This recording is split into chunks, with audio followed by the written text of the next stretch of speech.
समस्त नमस्कार भल अच्छी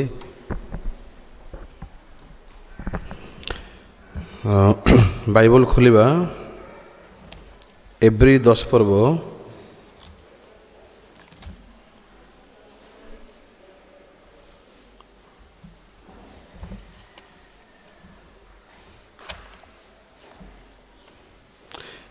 एब्री 10 पर्व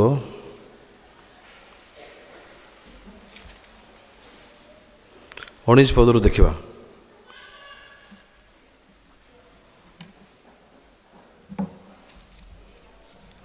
एब्री 10 पर्व 19 पदरू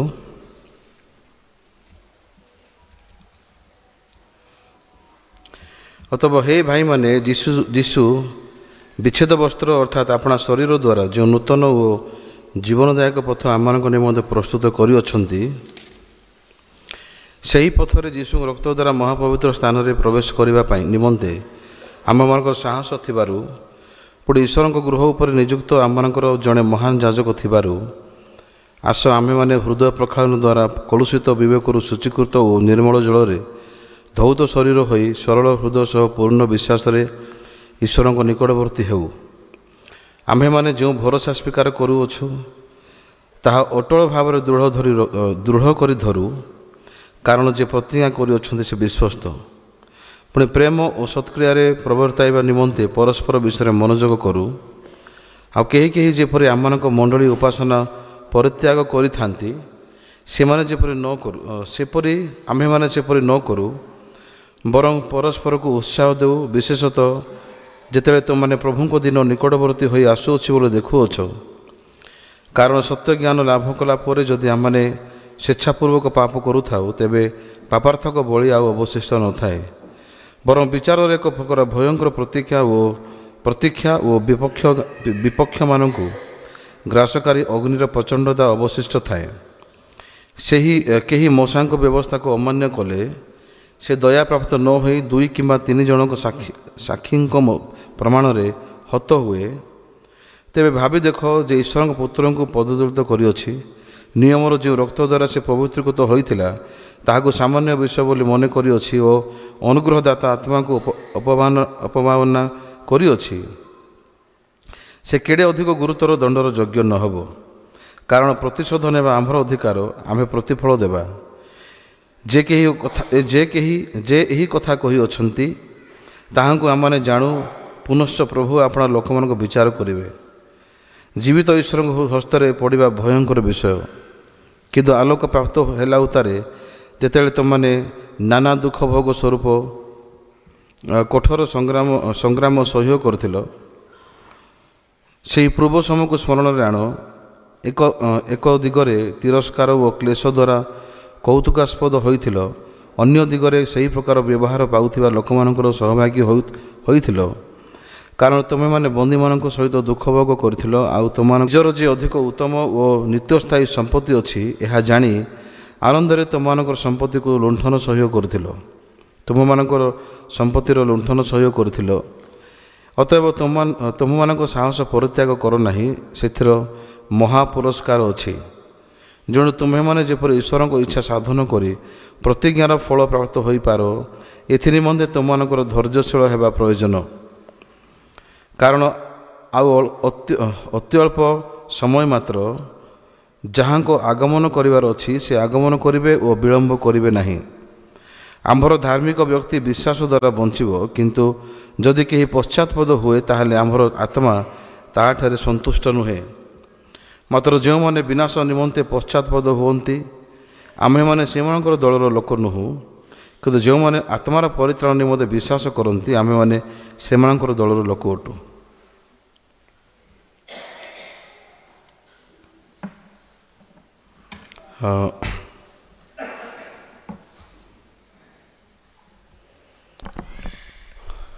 अनेक लोक भावती परमेश्वर को जदि आमने संतुष्ट करिबा ताले प्रभु आमको आशीर्वाद करिवे आउ निजर उत्तमता द्वारा निजर कार्य द्वारा बा निजर धार्मिकता द्वारा जहाँ से मानक ठीक लगुच जहाँ से मानक ସଠିକ୍ ଲାଗୁଛି, ଭଲ ଲାଗୁଛି, ସେ ବିଷୟକୁ ସେମାନେ ଲକ୍ଷ୍ୟ କରିକି ପ୍ରଭୁଙ୍କ ପାଇଁ ସେମାନେ କାର୍ଯ୍ୟ କରିଥାନ୍ତି। କିନ୍ତୁ ଆତ୍ମିକ ଜୀବନରେ କେବେ ମଧ୍ୟ ସନ୍ତୁଷ୍ଟ ନ ହେବାର କାରଣ ନାହିଁ ଯେ ପ୍ରଭୁଙ୍କ ପାଇଁ କିଛି ବିଷୟ କରାଯାଇଛି କି କରାଯାଇ ନାହିଁ, ତାହାର ବିଷୟ ନାହିଁ। ମନୁଷ୍ୟ ପ୍ରଭୁଙ୍କ ପାଇଁ କ'ଣ କରିପାରେ ବା ଆମମାନେ ଈଶ୍ୱରଙ୍କୁ କେଉଁ ପ୍ରକାର ମାଧ୍ୟମରେ ସନ୍ତୁଷ୍ଟ କରିପାରିବା? ଏ ଜଗତର ସବୁଠାରୁ ଅଧିକ ଜ୍ଞାନୀମାନେ, ବୁଦ୍ଧିଜୀବୀମାନେ, ଯେଉଁମାନେ ନିଜର ଜୀବନକୁ ତ୍ୟାଗ କରିକି ନିଜର ଜୀବନର ପ୍ରତ୍ୟେକ ବିଷୟକୁ ବଳିଦାନ କରିକି ସେମାନେ ପ୍ରଭୁଙ୍କ ନିମନ୍ତେ ଅନେକ ବିଷୟ କରିବା ଲୋକମାନେ ମଧ୍ୟ ଶେଷରେ ସେମାନେ ଅତି ଭୟଙ୍କର ନିଜର ଛବିକୁ ଦେଖିକି ସେମାନେ ଭୟଭୀତ ହେଇ ସେମାନେ ନିଜର ଜୀବନକୁ ସେମାନେ ପରିତ୍ୟାଗ କରିଅଛନ୍ତି। ହେଲେ ମଣିଷର ଜୀବନକାଳ ଭିତରେ ପରମେଶ୍ୱରଙ୍କର ଧାର୍ମିକତା, ପରମେଶ୍ୱରଙ୍କ ବାକ୍ୟକୁ ଜୀବନରେ ହୃଦୟରେ ରଖିବା ପାଇଁ ହେଲେ ପ୍ରଥମେ ମଣିଷ ନିଜର ଧାର୍ମିକତାକୁ ଚିହ୍ନିବାକୁ ପଡ଼ିବ। ଆଉ ଯଦି ନିଜର ଧାର୍ମିକତାକୁ ଯଦି ମଣିଷ ସ୍ପଷ୍ଟ ଭାବରେ ଈଶ୍ୱରଙ୍କର ବାକ୍ୟ ଅନୁସାରେ ପରିଚିତ ହେବ ନାହିଁ, ତାହେଲେ ସେ ଶତ ଚେଷ୍ଟା କଲେ ମଧ୍ୟ, ଯାହା କଲେ ମଧ୍ୟ ସେ କେବେ ପ୍ରକୃତ ପରମେଶ୍ୱରଙ୍କୁ ଭେଟି ପାରିବନି ତାଙ୍କର ଜୀବନ କାଳରେ। ସେଥିପାଇଁ ଏଇ ଦିନାଙ୍କରେ ଯେତେବେଳେ ଆମମାନେ ବଞ୍ଚୁଛୁ, ସ୍ୱତନ୍ତ୍ର ଭାବରେ ମାର୍କ ପୁସ୍ତକ 1 ପର୍ବର ବାକ୍ୟକୁ ନେଇକି ମୁଁ ଚିନ୍ତା କରୁଥିଲି ଯେ ଯୀଶୁ କ'ଣ ବୋଲି କହୁଛନ୍ତି, କାଳ ସମ୍ପୂର୍ଣ୍ଣ ହେଲାଣି, ଈଶ୍ୱରଙ୍କ ରାଜ୍ୟ ସନ୍ନିକଟ। ତାପରେ ପ୍ରଭୁ କହିଲେ ମନ ପରିବର୍ତ୍ତନ କର ଏବଂ ସୁସମାଚାରରେ ବିଶ୍ୱାସ କର। ସୁସମାଚାରକୁ ବିଶ୍ୱାସ କରିବା ବିନା ବା ଯେଉଁ ଲୋକମାନେ ସୁସମାଚାରକୁ ଗ୍ରହଣ କରନ୍ତି ନାହିଁ ବା ଯେଉଁ ଲୋକମାନେ ସୁସମାଚାରକୁ ବିଶ୍ୱାସ କରନ୍ତି ନାହିଁ କି ସୁସମାଚାରକୁ ଯେଉଁମାନେ ଭାବନ୍ତି ଏଇଟା ଭୁଲ ବିଷୟ, ସେମାନେ କେବେ ମଧ୍ୟ ଯୀଶୁ ଖ୍ରୀଷ୍ଟଙ୍କ ସହିତ ସମ୍ପର୍କ ଗଢ଼ିପାରିବା ଅସମ୍ଭବ ବିଷୟ। ହେଲେ ସୁସମାଚାର ମଣିଷର ହୃଦୟରେ ସ୍ଥାପିତ ହେବା ପାଇଁ ବା ସୁସମାଚାରକୁ ବିଶ୍ୱାସ କରିବା ପାଇଁ ହେଲେ ପ୍ରଥମ ବିଷୟ ହେଉଛି ମନ ପରିବର୍ତ୍ତନ କରିବା ନିହାତି ଆବଶ୍ୟକ। ମୁଁ ବାଇବଲରେ କେତେଟା ଲୋକମାନଙ୍କ ବିଷୟରେ ଯଦି କହିବି, ମଣିଷତ୍ୱ ଭାବରେ ଯଦି ଦେଖିବା ତାହେଲେ ସେମାନଙ୍କର ଜୀବନରେ କୌଣସି ପ୍ରକାର ଭୁଲ ବିଷୟ ସେମାନେ କରିନାହାନ୍ତି। ଯୀଶୁ ଯେତେବେଳେ ଯୁବକ ସହିତ କଥା ହେଉଥିଲେ ମାଥ୍ୟୁ 19 ପର୍ବରେ, ଯୀଶୁ ଖ୍ରୀଷ୍ଟ ତାଙ୍କୁ କହୁଛନ୍ତି ଅନନ୍ତ ଜୀବନ ପାଇବା ପାଇଁ ମୁଁ କ'ଣ କରିବି ବୋଲି ପ୍ରଶ୍ନ ପଚାରିଲା ସମୟରେ ଯୀଶୁ ବ୍ୟବସ୍ଥା ଉପରେ ବା ବ୍ୟବସ୍ଥା ମାନିବା ବିଷୟରେ ତାକୁ କହୁଅଛନ୍ତି। ତ ଯେତିକି ବିଷୟ ମଧ୍ୟ ଯୀଶୁ ତାଙ୍କୁ କହିଲେ କରିବା ପାଇଁ, ସେ ଯୁବକର ଉତ୍ତର ଥିଲା ଯେ ମୁଁ ଏ ସମସ୍ତ ବିଷୟ ପିଲାଦିନରୁ କରି ଆସିଅଛି, ଆଉ କ'ଣ ମୋର ଋଣ ଅଛି ମୋତେ ଟିକେ କହିଦେଲେ ମୁଁ ସେ ବିଷୟ କରିଥାନ୍ତି। ତ ଯୀଶୁ କହିଲେ ତୋର ସମସ୍ତ ସମ୍ପତ୍ତିକୁ ତୁ ବିକ୍ରି କରିଦେ ଆଉ ଦରିଦ୍ରମାନଙ୍କୁ ଦାନ କରିକି ତୁ ମୋ ପଛରେ ଆସେ, ତାହେଲେ ମୁଁ ତୋତେ ସ୍ୱର୍ଗର ଧନ ଦେବି। ତ ଏଇଟା ଗୋଟେ ବିଷୟ କେତେ ଦୂର ତାକୁ ଠିକ୍ ଲାଗୁଛି ବା କେତେ ବିଷୟ ଭିତରେ ସେ ଯୀଶୁଙ୍କର ଏ ବାକ୍ୟକୁ କିପରି ଭାବରେ ବୁଝିପାରୁଛି। ଯେତେବେଳେ ଯୀଶୁ କହିଲେ ତୋର ସମ୍ପତ୍ତିକୁ ବିକ୍ରି କରିଦେ ଆଉ ତୁ ଦରିଦ୍ରକୁ ଦାନ କରିକି ମୋ ପଛରେ ଆସେ, ଦେନ୍ ଆପଣ ସମସ୍ତେ ଜାଣିଛନ୍ତି ଯେତେବେଳେ ଯୀଶୁଙ୍କର ଏ ବାକ୍ୟକୁ ଶୁଣୁଛି ସେ ତାର ମନରେ ସେ ଖୁସି ହେଉଛି, ଧନ୍ୟବାଦ ଦେଉଛି ନା ସେ ଦୁଃଖିତ ହୋଇଗଲା। ତାର ମନରେ ସେ ଖୁସି ହେଇପାରୁନାହିଁ, ସେ ଦୁଃଖ କରୁଛି। ତାର ଅର୍ଥ ହେଉଛି ଯୀଶୁଙ୍କର ବାକ୍ୟରେ ସେ ସହମତ ନୁହେଁ ବା ଯୀଶୁ ଯେଉଁଟା ବିଷୟ କହିଲେ କରିବା ପାଇଁ ସେ କିଏ ମଧ୍ୟ ରାଜି ନାହିଁ। ଆଉ ସେଇଠି ସାଇଡ଼ରେ ଆଉ ଗୋଟେ ବିଷୟ ଲେଖା ହେଇଛି, କାରଣ ତା ପାଖରେ ବହୁତ ସମ୍ପତ୍ତି ଥିଲା ଲେଖା ହେଇଛି। ତ ଯୀଶୁ ଯେତେବେଳେ କହିଲେ ତୋର ସମ୍ପତ୍ତିକୁ ତୁ ବିକ୍ରି କରିଦେ, ଇଏ କାହିଁକି ସେ ବିଷୟକୁ ଶୁଣିପାରୁନାହିଁ ଆଉ କାହିଁକି ସେ ବହୁତ କଲା। ଆଉ ଲେଖା ହେଇଛି ଯେ ତା ପାଖରେ ବହୁତ ସମ୍ପତ୍ତି ଥିଲା, ସେଥିପାଇଁ ଯୀଶୁଙ୍କ ଠାରୁ ସେ ପ୍ରସ୍ଥାନ କରି ଚାଲିଗଲା। ତାହେଲେ ଏ ଯେଉଁ ସମ୍ପତ୍ତି ତା ପାଖରେ ଥିଲା, ଏ ସମ୍ପତ୍ତିକୁ ଯୀଶୁ ଖ୍ରୀଷ୍ଟ କହୁଛନ୍ତି ତୁ ଏ ସମ୍ପତ୍ତିକୁ ଛାଡ଼ିଦେ। ଅଧିକାଂଶ ଲୋକମାନେ ଭାବନ୍ତି ଏ ବିଷୟକୁ ନେଇକି ଏ ସମ୍ପତ୍ତିର ପ୍ରକୃତ ଅର୍ଥ କ'ଣ। କେଉଁ ପ୍ରକାର ସମ୍ପତ୍ତି ବିଷୟରେ ଯୀଶୁ ଏ ଜାଗାରେ କହୁଛନ୍ତି ସେ ଯୁବକକୁ? ଯଦି ଟଙ୍କା ପଇସା ସୁନା ରୂପା ବିଷୟରେ ଯଦି ଏଇଟା କଥାବାର୍ତ୍ତା ହେଇଥାନ୍ତା ତାହେଲେ ଆମେ ବୁଝିପାରିଥାନ୍ତୁ ସେ ବେଶୀ ଲୋଭି ଥିଲା, ସେ ଦେଲା ନାହିଁ କି ଛାଡ଼ିଲା ନାହିଁ।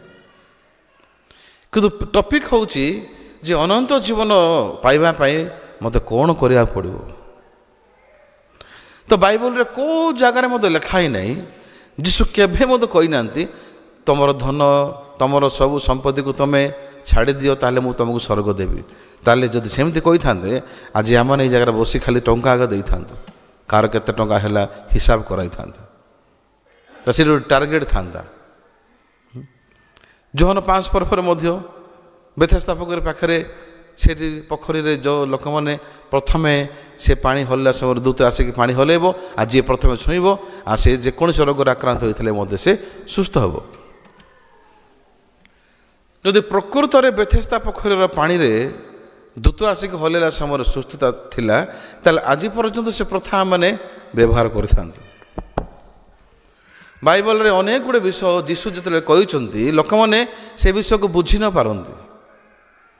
ତ ଏଇ ଜାଗାରେ ମଧ୍ୟ ଯୀଶୁ ଯେତେବେଳେ କହିଲେ ତୋର ସମ୍ପତ୍ତିକୁ ବିକ୍ରି କରିଦେ, ଦେନ୍ ଏ ସମ୍ପତ୍ତି କେ ମଧ୍ୟ ଅର୍ଥ ନାହିଁ ଯେ ମନୁଷ୍ୟ ପାଖରେ ଥିବା ଟଙ୍କା ପଇସା ରୂପା ସୁନା ବିଷୟରେ ଯୀଶୁ କହୁନାହାନ୍ତି।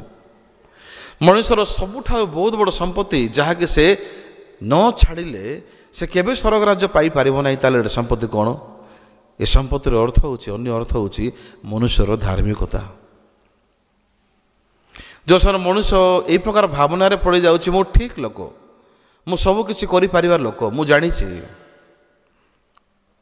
ଯଦି କହିବି ତାହେଲେ ଏ ଧାର୍ମିକତା ଯାହାକି ମନୁଷ୍ୟର କେଉଁ ପ୍ରକାର ମନୁଷ୍ୟକୁ ଜୀବନଯାପନ ବିତାଇବା ପାଇଁ ବନଉଛି ଜାଣିଛନ୍ତି?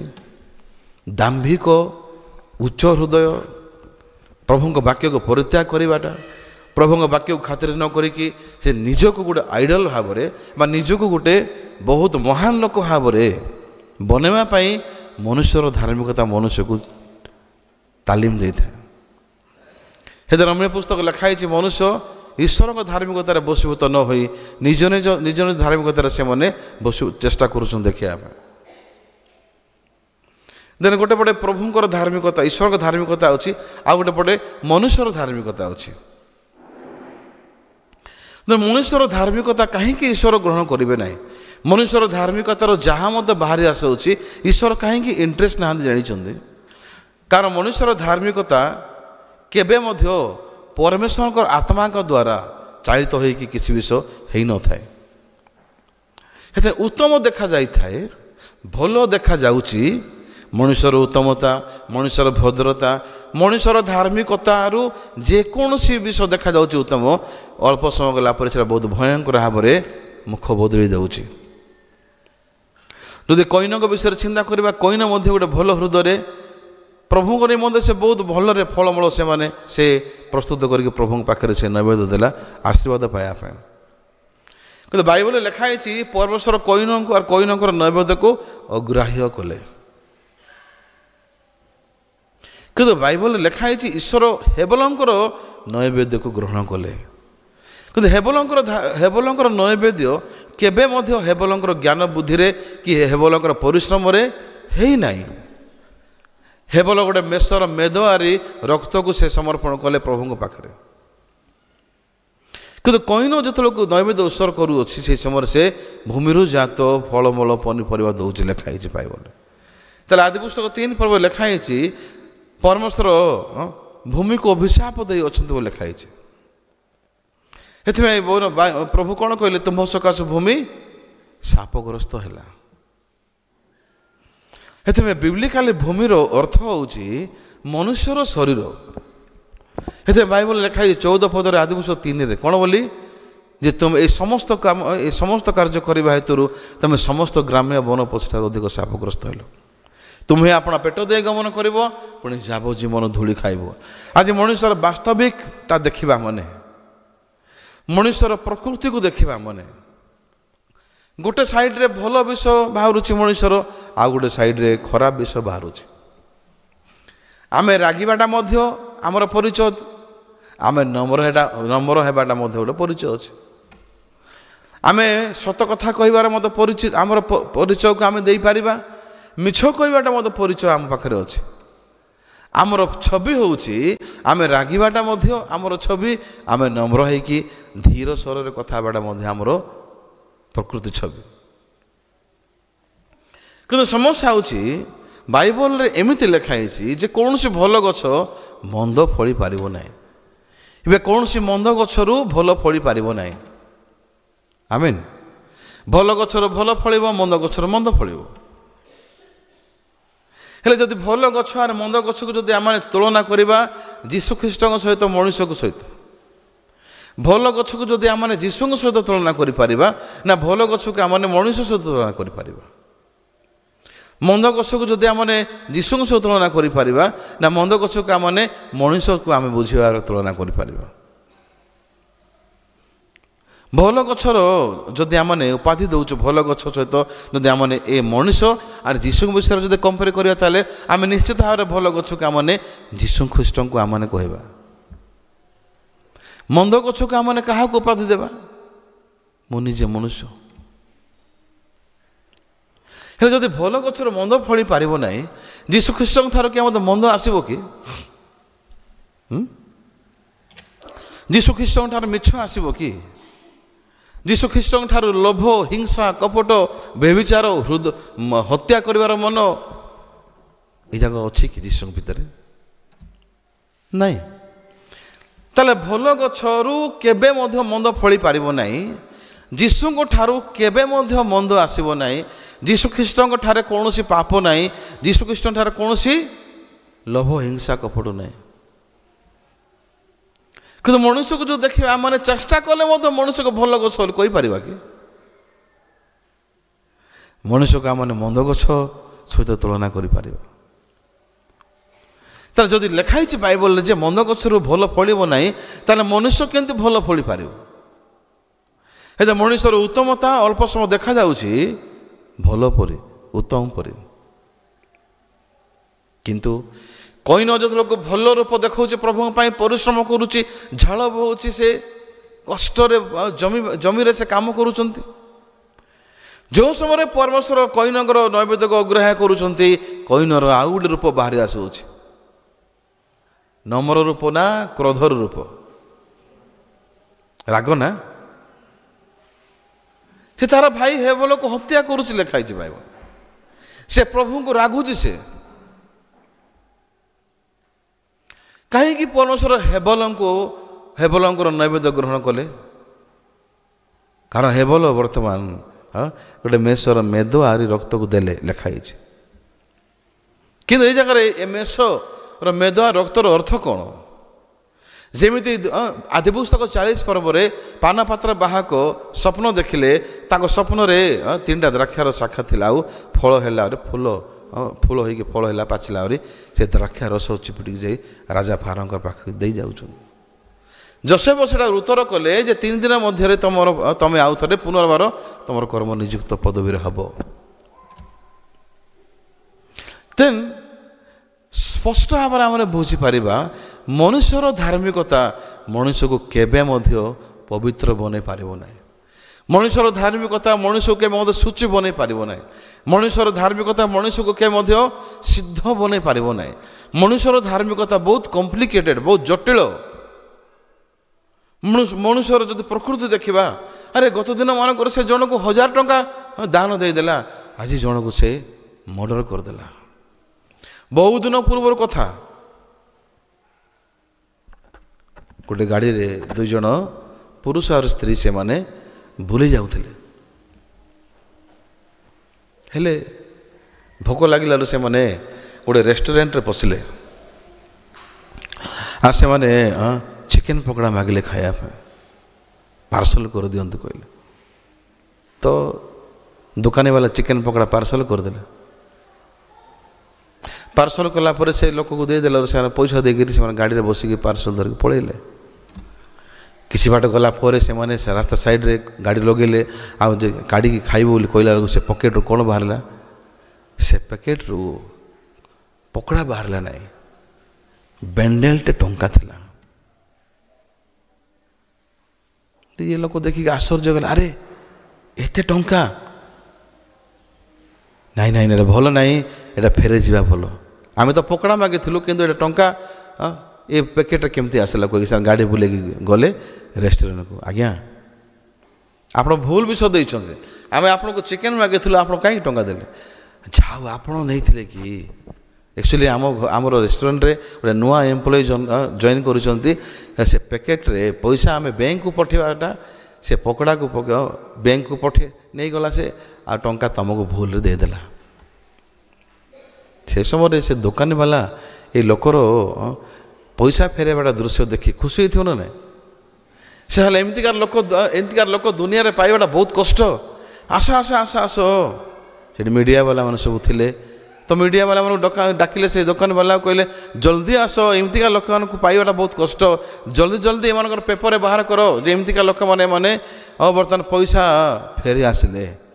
ତ ସେ ସମୟରେ ସେ ଲୋକ, ସେ ପୁରୁଷ ଲୋକ ସେ ମନା କଲା, ନାଇଁ ନାଇଁ ନାଇଁ, ଆମର ଫଟୋ ତୁମେ ପେପରରେ ଦିଅ ନାହିଁ।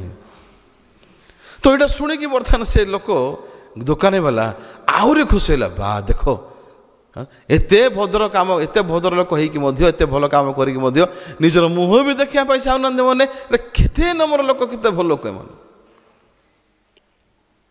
ଆସନ୍ତୁ ଆଜ୍ଞା, ଆପଣଙ୍କର ମିଡ଼ିଆରେ ଇଣ୍ଟରଭ୍ୟୁ ଦେବୁ, ଆମେ ଫଟୋ ଆମେ ଛାପିବୁ। ନାଇଁ ବୋଲି କହିକି ସାର୍ ଜବରଦସ୍ତି କଲା ପରେ ମଧ୍ୟ ସେମାନେ ସେଠୁ ପଳେଇ ଗଲେ। କାହିଁ ଜାଣିଛନ୍ତି? ଏ ଲୋକ ଭଲ ଲୋକ ଥିଲା ବୋଲି ନାହିଁ। ଆକ୍ଚୁଆଲି ଏ ପୁରୁଷ ସ୍ତ୍ରୀ, ଏ ପୁରୁଷର ମଧ୍ୟ ଗୋଟେ ସ୍ତ୍ରୀ ଅଛି, ଏ ସ୍ତ୍ରୀର ମଧ୍ୟ ସ୍ୱାମୀ ଅଛି। ଲୁଚିକି ଏମାନେ ଦୁଇ ଜଣ ପ୍ରେମ କରିକି ଲୁଚିକି ସେମାନେ ଯାଇଥିଲେ ବୁଲିବା ପାଇଁ। ଟିକେ ଭାବି ଦେଖନ୍ତୁ, ଏମାନେ ନିଜର ଉତ୍ତମତାକୁ ନ ଦେଖିବା ପାଇଁ ଫଟୋ ଉଠା ନାହିଁ ବୋଲି କହିଲେ କି? ଗୋଟେ ପଟେ ଦେଖାଯାଉଛି ପଇସା ଫେରାଇଲାଟା ଭଲ କାମ, ଆଉ ଗୋଟେ ପଟେ ମୁଖ୍ୟ ଛବି ଭିତରେ ଲୁଚିକି ଅଛି। ଏଇଟା ହେଉଛି ମଣିଷ ନା? ଏଇଟା ହେଉଛି ଆମେ ନା? ଆମେ କି ନାହିଁ? ଦେଲେ ଖାଲି ସେ ବିଷୟ ଯଦି ଆମେ କହିବା, ତାହେଲେ ଖାଲି ସେଇଟା ତାଙ୍କର ଷ୍ଟୋରି ନାହିଁ। ଗୋଟେ ବାକ୍ୟକୁ ଦେଖିବା, ମାନେ ଆଇବ ପୁସ୍ତକ 25 ପର୍ବ ଖୋଲନ୍ତୁ। ଆଇବ 25 ପର୍ବର ଗୋଟେ ବାକ୍ୟ ଦେଖିବା।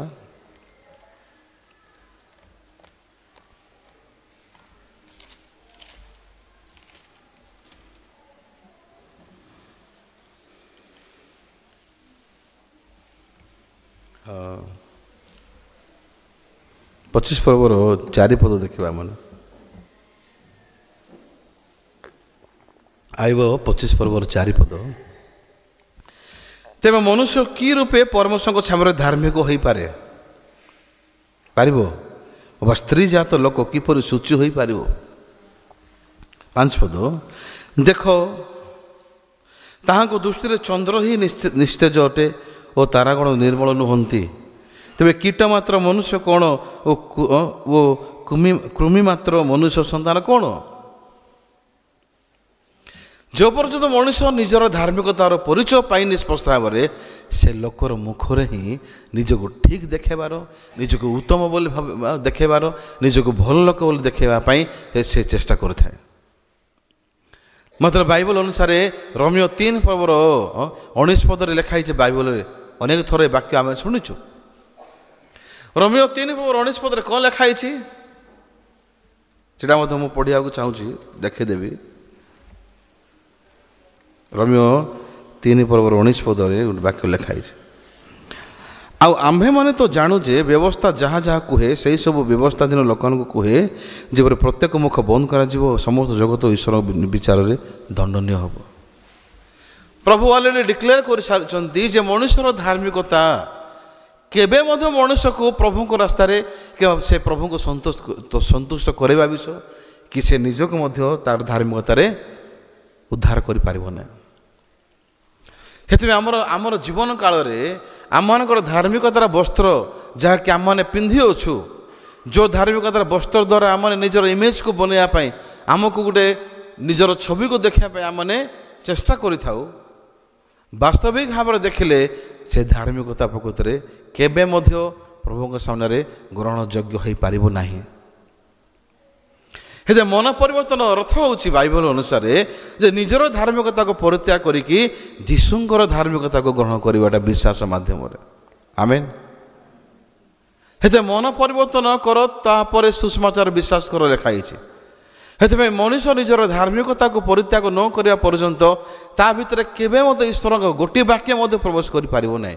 ସେମାନେ ତାଙ୍କ ମସ୍ତିଷ୍କରେ ଘୋଷା ବାକ୍ୟ କହିପାରିବେ, କିନ୍ତୁ ସେ ବାକ୍ୟର ମନ ତାଙ୍କ ଭିତରେ ଯଦି ନାହିଁ, ତାହେଲେ ସେମାନେ କେବେ ମଧ୍ୟ ଗୋଟେ ପବିତ୍ର ଜୀବନ ବିତେଇ ପାରିବେ ନାହିଁ।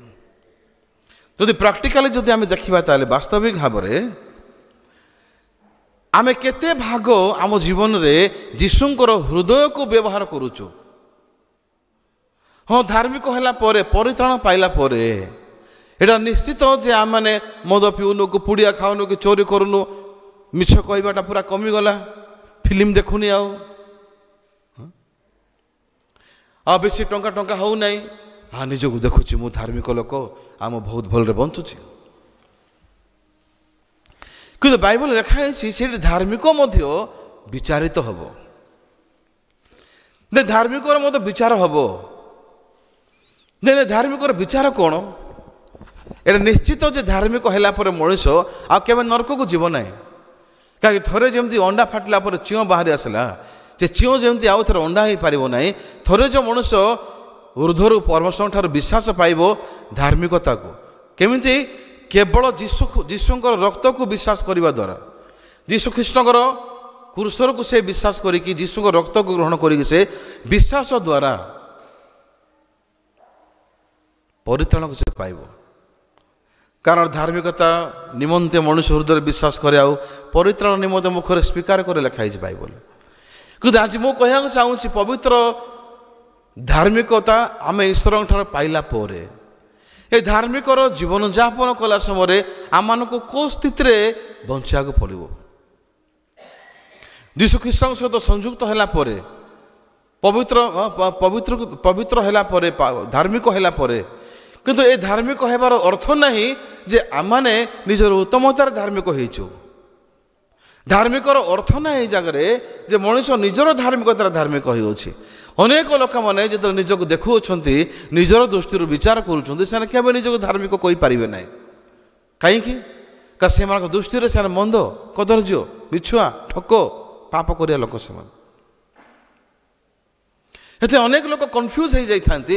ହଁ, ଗୋଟେ ପଟେ ଆମେ ଯୀଶୁଙ୍କ ରକ୍ତ ଧାର୍ମିକ ବୋଲି ବାଇବଲ ଲେଖା ହେଇଛି, କିନ୍ତୁ ଆଉ ଗୋଟେ ପଟେ ଲେଖା ହେଇଛି ଜଗତରେ ତ କିଏ ବି ଧାର୍ମିକ ନାହିଁ। ଆଉ ଗୋଟେ ପଟେ ଲେଖା ହେଇଛି ଯେ ମଣିଷ କିପରି ଧାର୍ମିକ ହୋଇପାରେ, ସୂଚି ହୋଇପାରେ ପ୍ରଭୁଙ୍କ ସାମ୍ନାରେ। କିନ୍ତୁ ଏଇଟା ଗୋଟେ କନଫ୍ୟୁଜ୍ ହେବାର ମ୍ୟାଟର ହିଁ ନାହିଁ। ଏଇଟା ବହୁତ ସିଧା ଓ ସରଳ।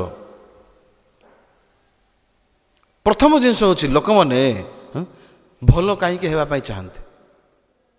କାହିଁକି ଆମମାନେ ଉତ୍ତମ ହେବା ପାଇଁ ଚାହୁଁଅଛୁ? ଯଦିଓ ମଣିଷ ବିଷୟରେ ପ୍ରଭୁଙ୍କ ବାକ୍ୟରେ ଲେଖା ହେଇଛି, ଅନନ୍ତର ସଦାପ୍ରଭୁ ଦେଖିଲେ ଯେ ପୃଥିବୀରେ ମନୁଷ୍ୟର ଦୁଷ୍ଟତା ଅତି ବଡ଼ ଏବଂ ତାହାର ଅନ୍ତଃକରଣର ଭାବନାର ପ୍ରତ୍ୟେକ କଳ୍ପନା ଅବିରତ ମନ୍ଦ ମାତ୍ର। ହେଲେ ପ୍ରଭୁ କହିଲେ ସବୁଠାରୁ ଦୁଷ୍ଟ ହେଉଛି ମନୁଷ୍ୟ।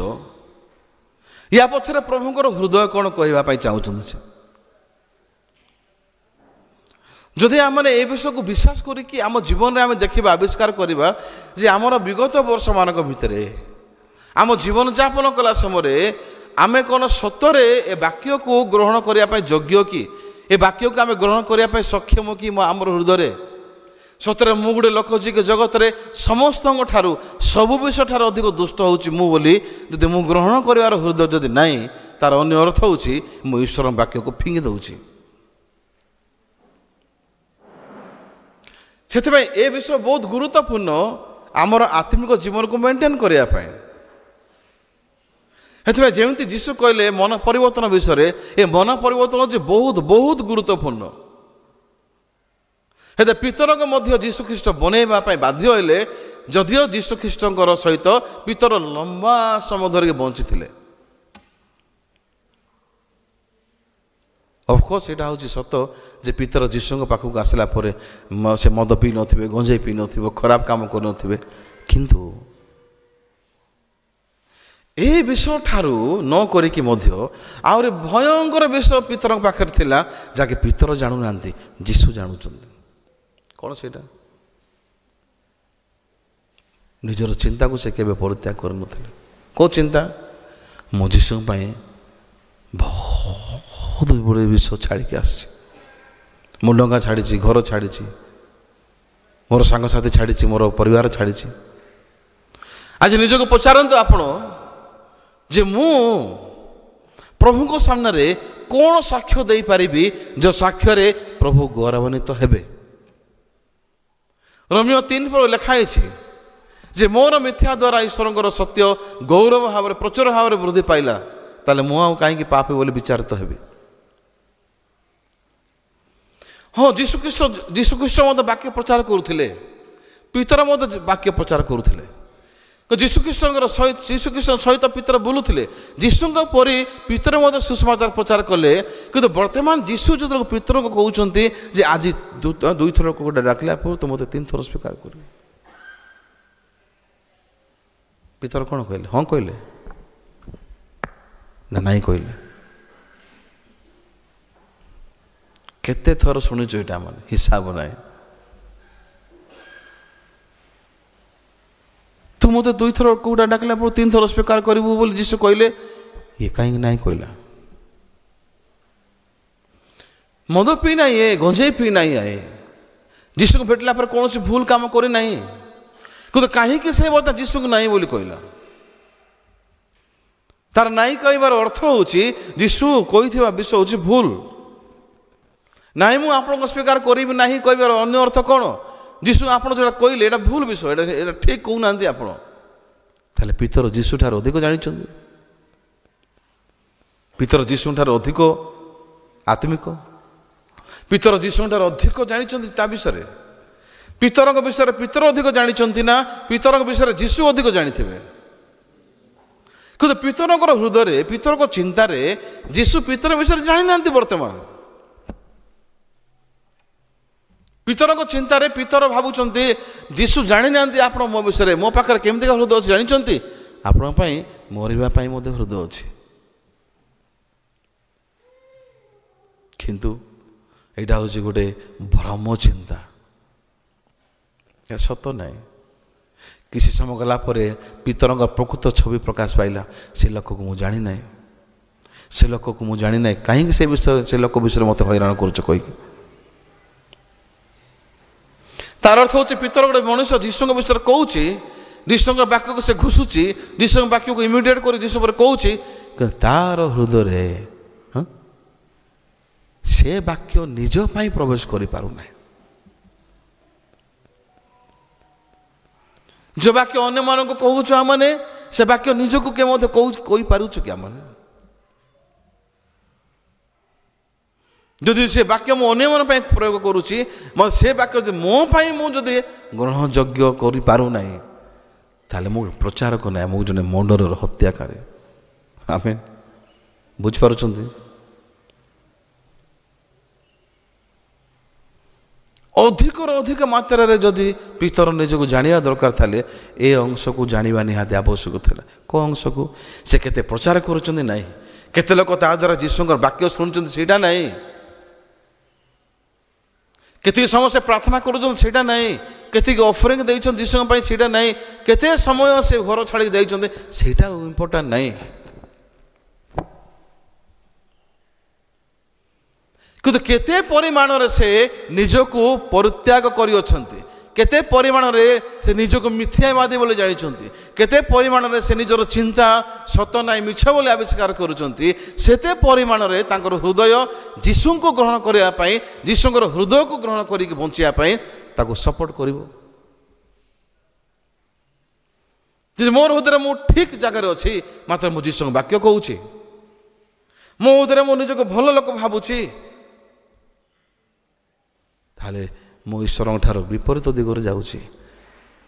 ବାଇବଲ ଉରିଆ ଯିଏକି ଦାଉଦଙ୍କର ଜଣେ ବିଶ୍ୱସ୍ତ ସୈନ୍ୟ, ସେ ଦାଉଦଙ୍କ ପାଇଁ ଏମିତି ହୃଦୟ ତାଙ୍କର ଅଛି, ସେଥିପାଇଁ ସେ ଦାଉଦ କହୁଛନ୍ତି ତୁମ ଘରକୁ ଯାଅ, ମୁଁ ଛୁଟି ଦେଇଦେଲି। ନାଇଁ ନାଇଁ ନାଇଁ, ମୁଁ କେମିତି ଘରକୁ ଯାଇପାରିବି? ଦେଶ ଘଡ଼ିସନ୍ଧି ମୁହୂର୍ତ୍ତରେ ଅଛି, ଶତ୍ରୁମାନେ ଆକ୍ରମଣ କରୁଛନ୍ତି, ମୁଁ କେମିତି ଯୁଦ୍ଧ କ୍ଷେତ୍ରକୁ ଛାଡ଼ିକି ଯିବି? କଦାପି ନାହିଁ। ତାକୁ ରଙ୍ଗରସ କରି ତାକୁ ମଦ ପିଏଇ ଦେଲେ ଦାଉଦ, ରାତି ସାରା ନିଶା ହେଲେ ମଧ୍ୟ ସେ ଘରକୁ ନ ଯାଇକି ସେ ରାଜପ୍ରସାଦ ତଳେ ସେ ରାତିରେ ଶୋଇଲେ। ହଁ ନାହିଁ? ଲାଷ୍ଟରେ ଦାଉଦ ଗୋଟେ ଚିଠି ଲେଖିଲେ, କାହା ପାଖକୁ? ଜବାବ ପାଖକୁ ଚିଠି ଲେଖିଲେ। ସେ ଚିଠି ଲେଖା ହେଇଛି, ଜବାବ ମୁଁ ଜଣକୁ ହତ୍ୟା କରିବାର ନାଁ ଲେଖୁଛି। ସେ ଲୋକକୁ ଶତ୍ରୁମାନଙ୍କର ସାଇଡ଼ରେ ନେଇଯିବ ଆଉ ତୁମେ ତାକୁ ସୁଯୋଗ ପାଇକି ତାକୁ ମର୍ଡର କରିଦେବ। କିଏ ସେ ଲୋକ? ଉରିୟା। ଯେକୌଣସି ହାଲତରେ ଉରିୟାକୁ ତୁମକୁ ହତ୍ୟା କରିବାକୁ ପଡ଼ିବ ଆଜି। ଚିଠି ଲେଖିଲେ ଆଉ ଜବାବକୁ ପହଞ୍ଚିବା ପାଇଁ ଏ ଚିଠିଟା ଦାଉଦ କାହା ହାତରେ ଦେଲେ? କାହାର ହାତରେ ଦେଲେ ପ୍ରକାଶ ଭାଇ? ଉରିୟାଙ୍କ ହାତରେ ଦେଲେ।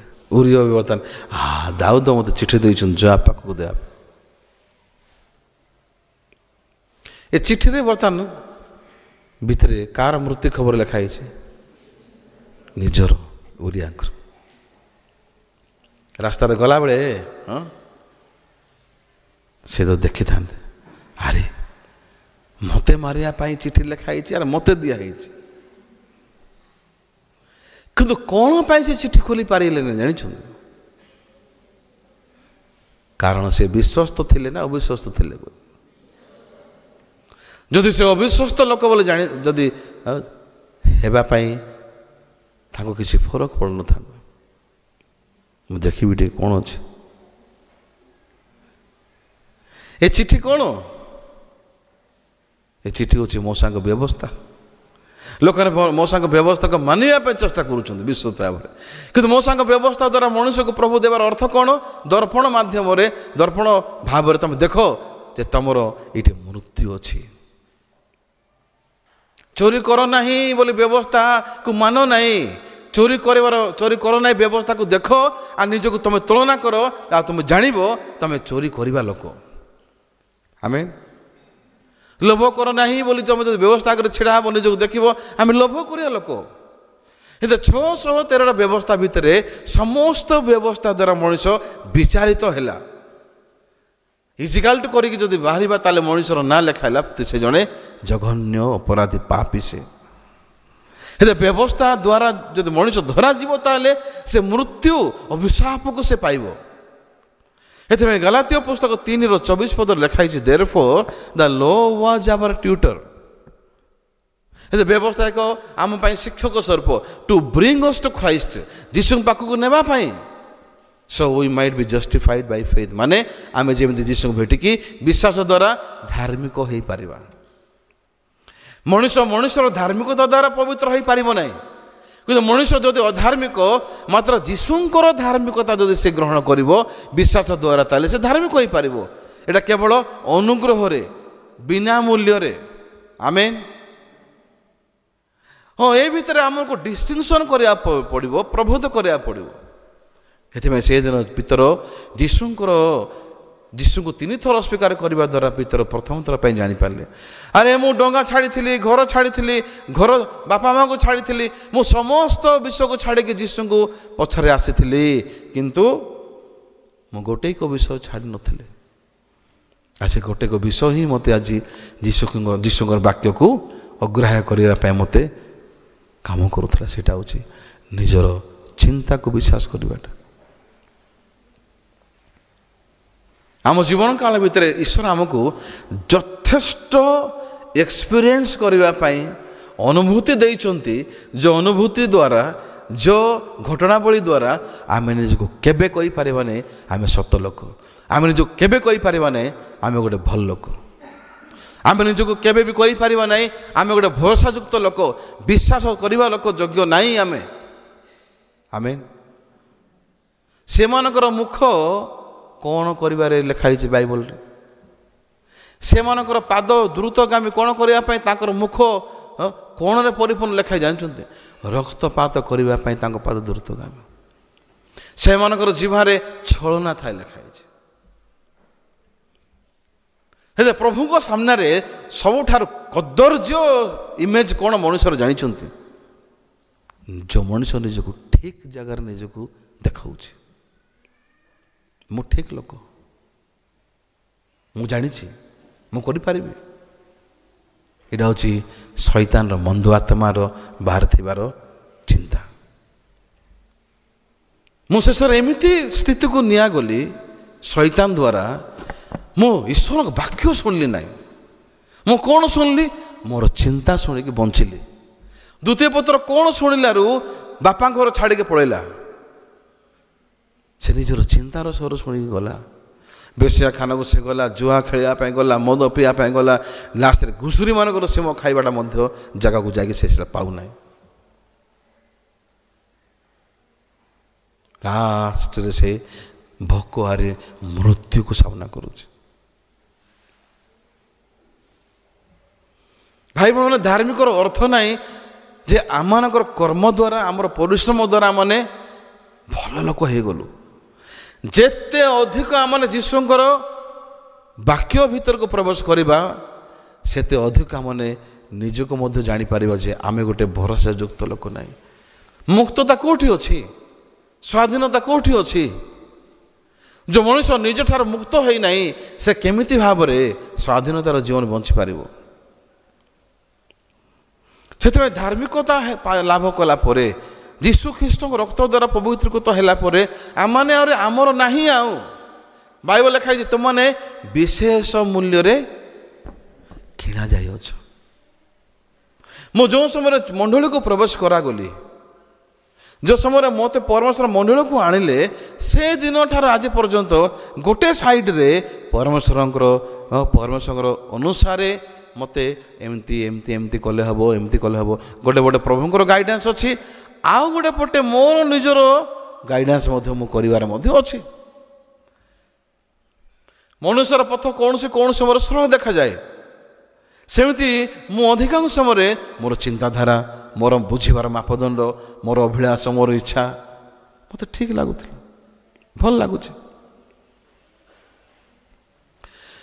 किंतु प्रत्येक छोट विषय गोटे एक्जाक्ट इनफॉरमेशन जदि पाइबा माने गोटे छोटिया विषय स्पष्ट ज्ञान जदि पाइबा स्पष्ट इनफॉरमेशन से स्पष्ट ज्ञान आमको साहाय्य करि पारिबो जे एटा आमे करबा दरकार ना करबा दरकार नहीं कोन नहीं। हाँ ए स्पष्ट ज्ञान ए स्पष्ट बुद्धि आमको दबो किए केवल परमेश्वर पाखरे अछि। समस्त सृष्टि समस्त मनुष्य जाति ए जगतर समस्त विषय मूल होउछंती सन्याधिपति सदाप्रभु परमेश्वर। मु आज कहया चाहूँगी प्रभु पाखरे कौन नहीं ये आय पुस्तक देखो कौन लिखाई 25 पर्वर हाँ 3 पद देखो 3 पद ताहांको सैन्य दल रे कि कौन संख्या अच्छी ताहा उपरे कहा उपरे ताहांकर दीप्ति उदित न हुए। जो लोक भावुची लड्डू हूँ सबुठार टॉप मोस्ट मिठा तार अन्य अर्थ जानी कौन से लड्डू ठार आरे अधिक बड़ मिठा से चाखी ना।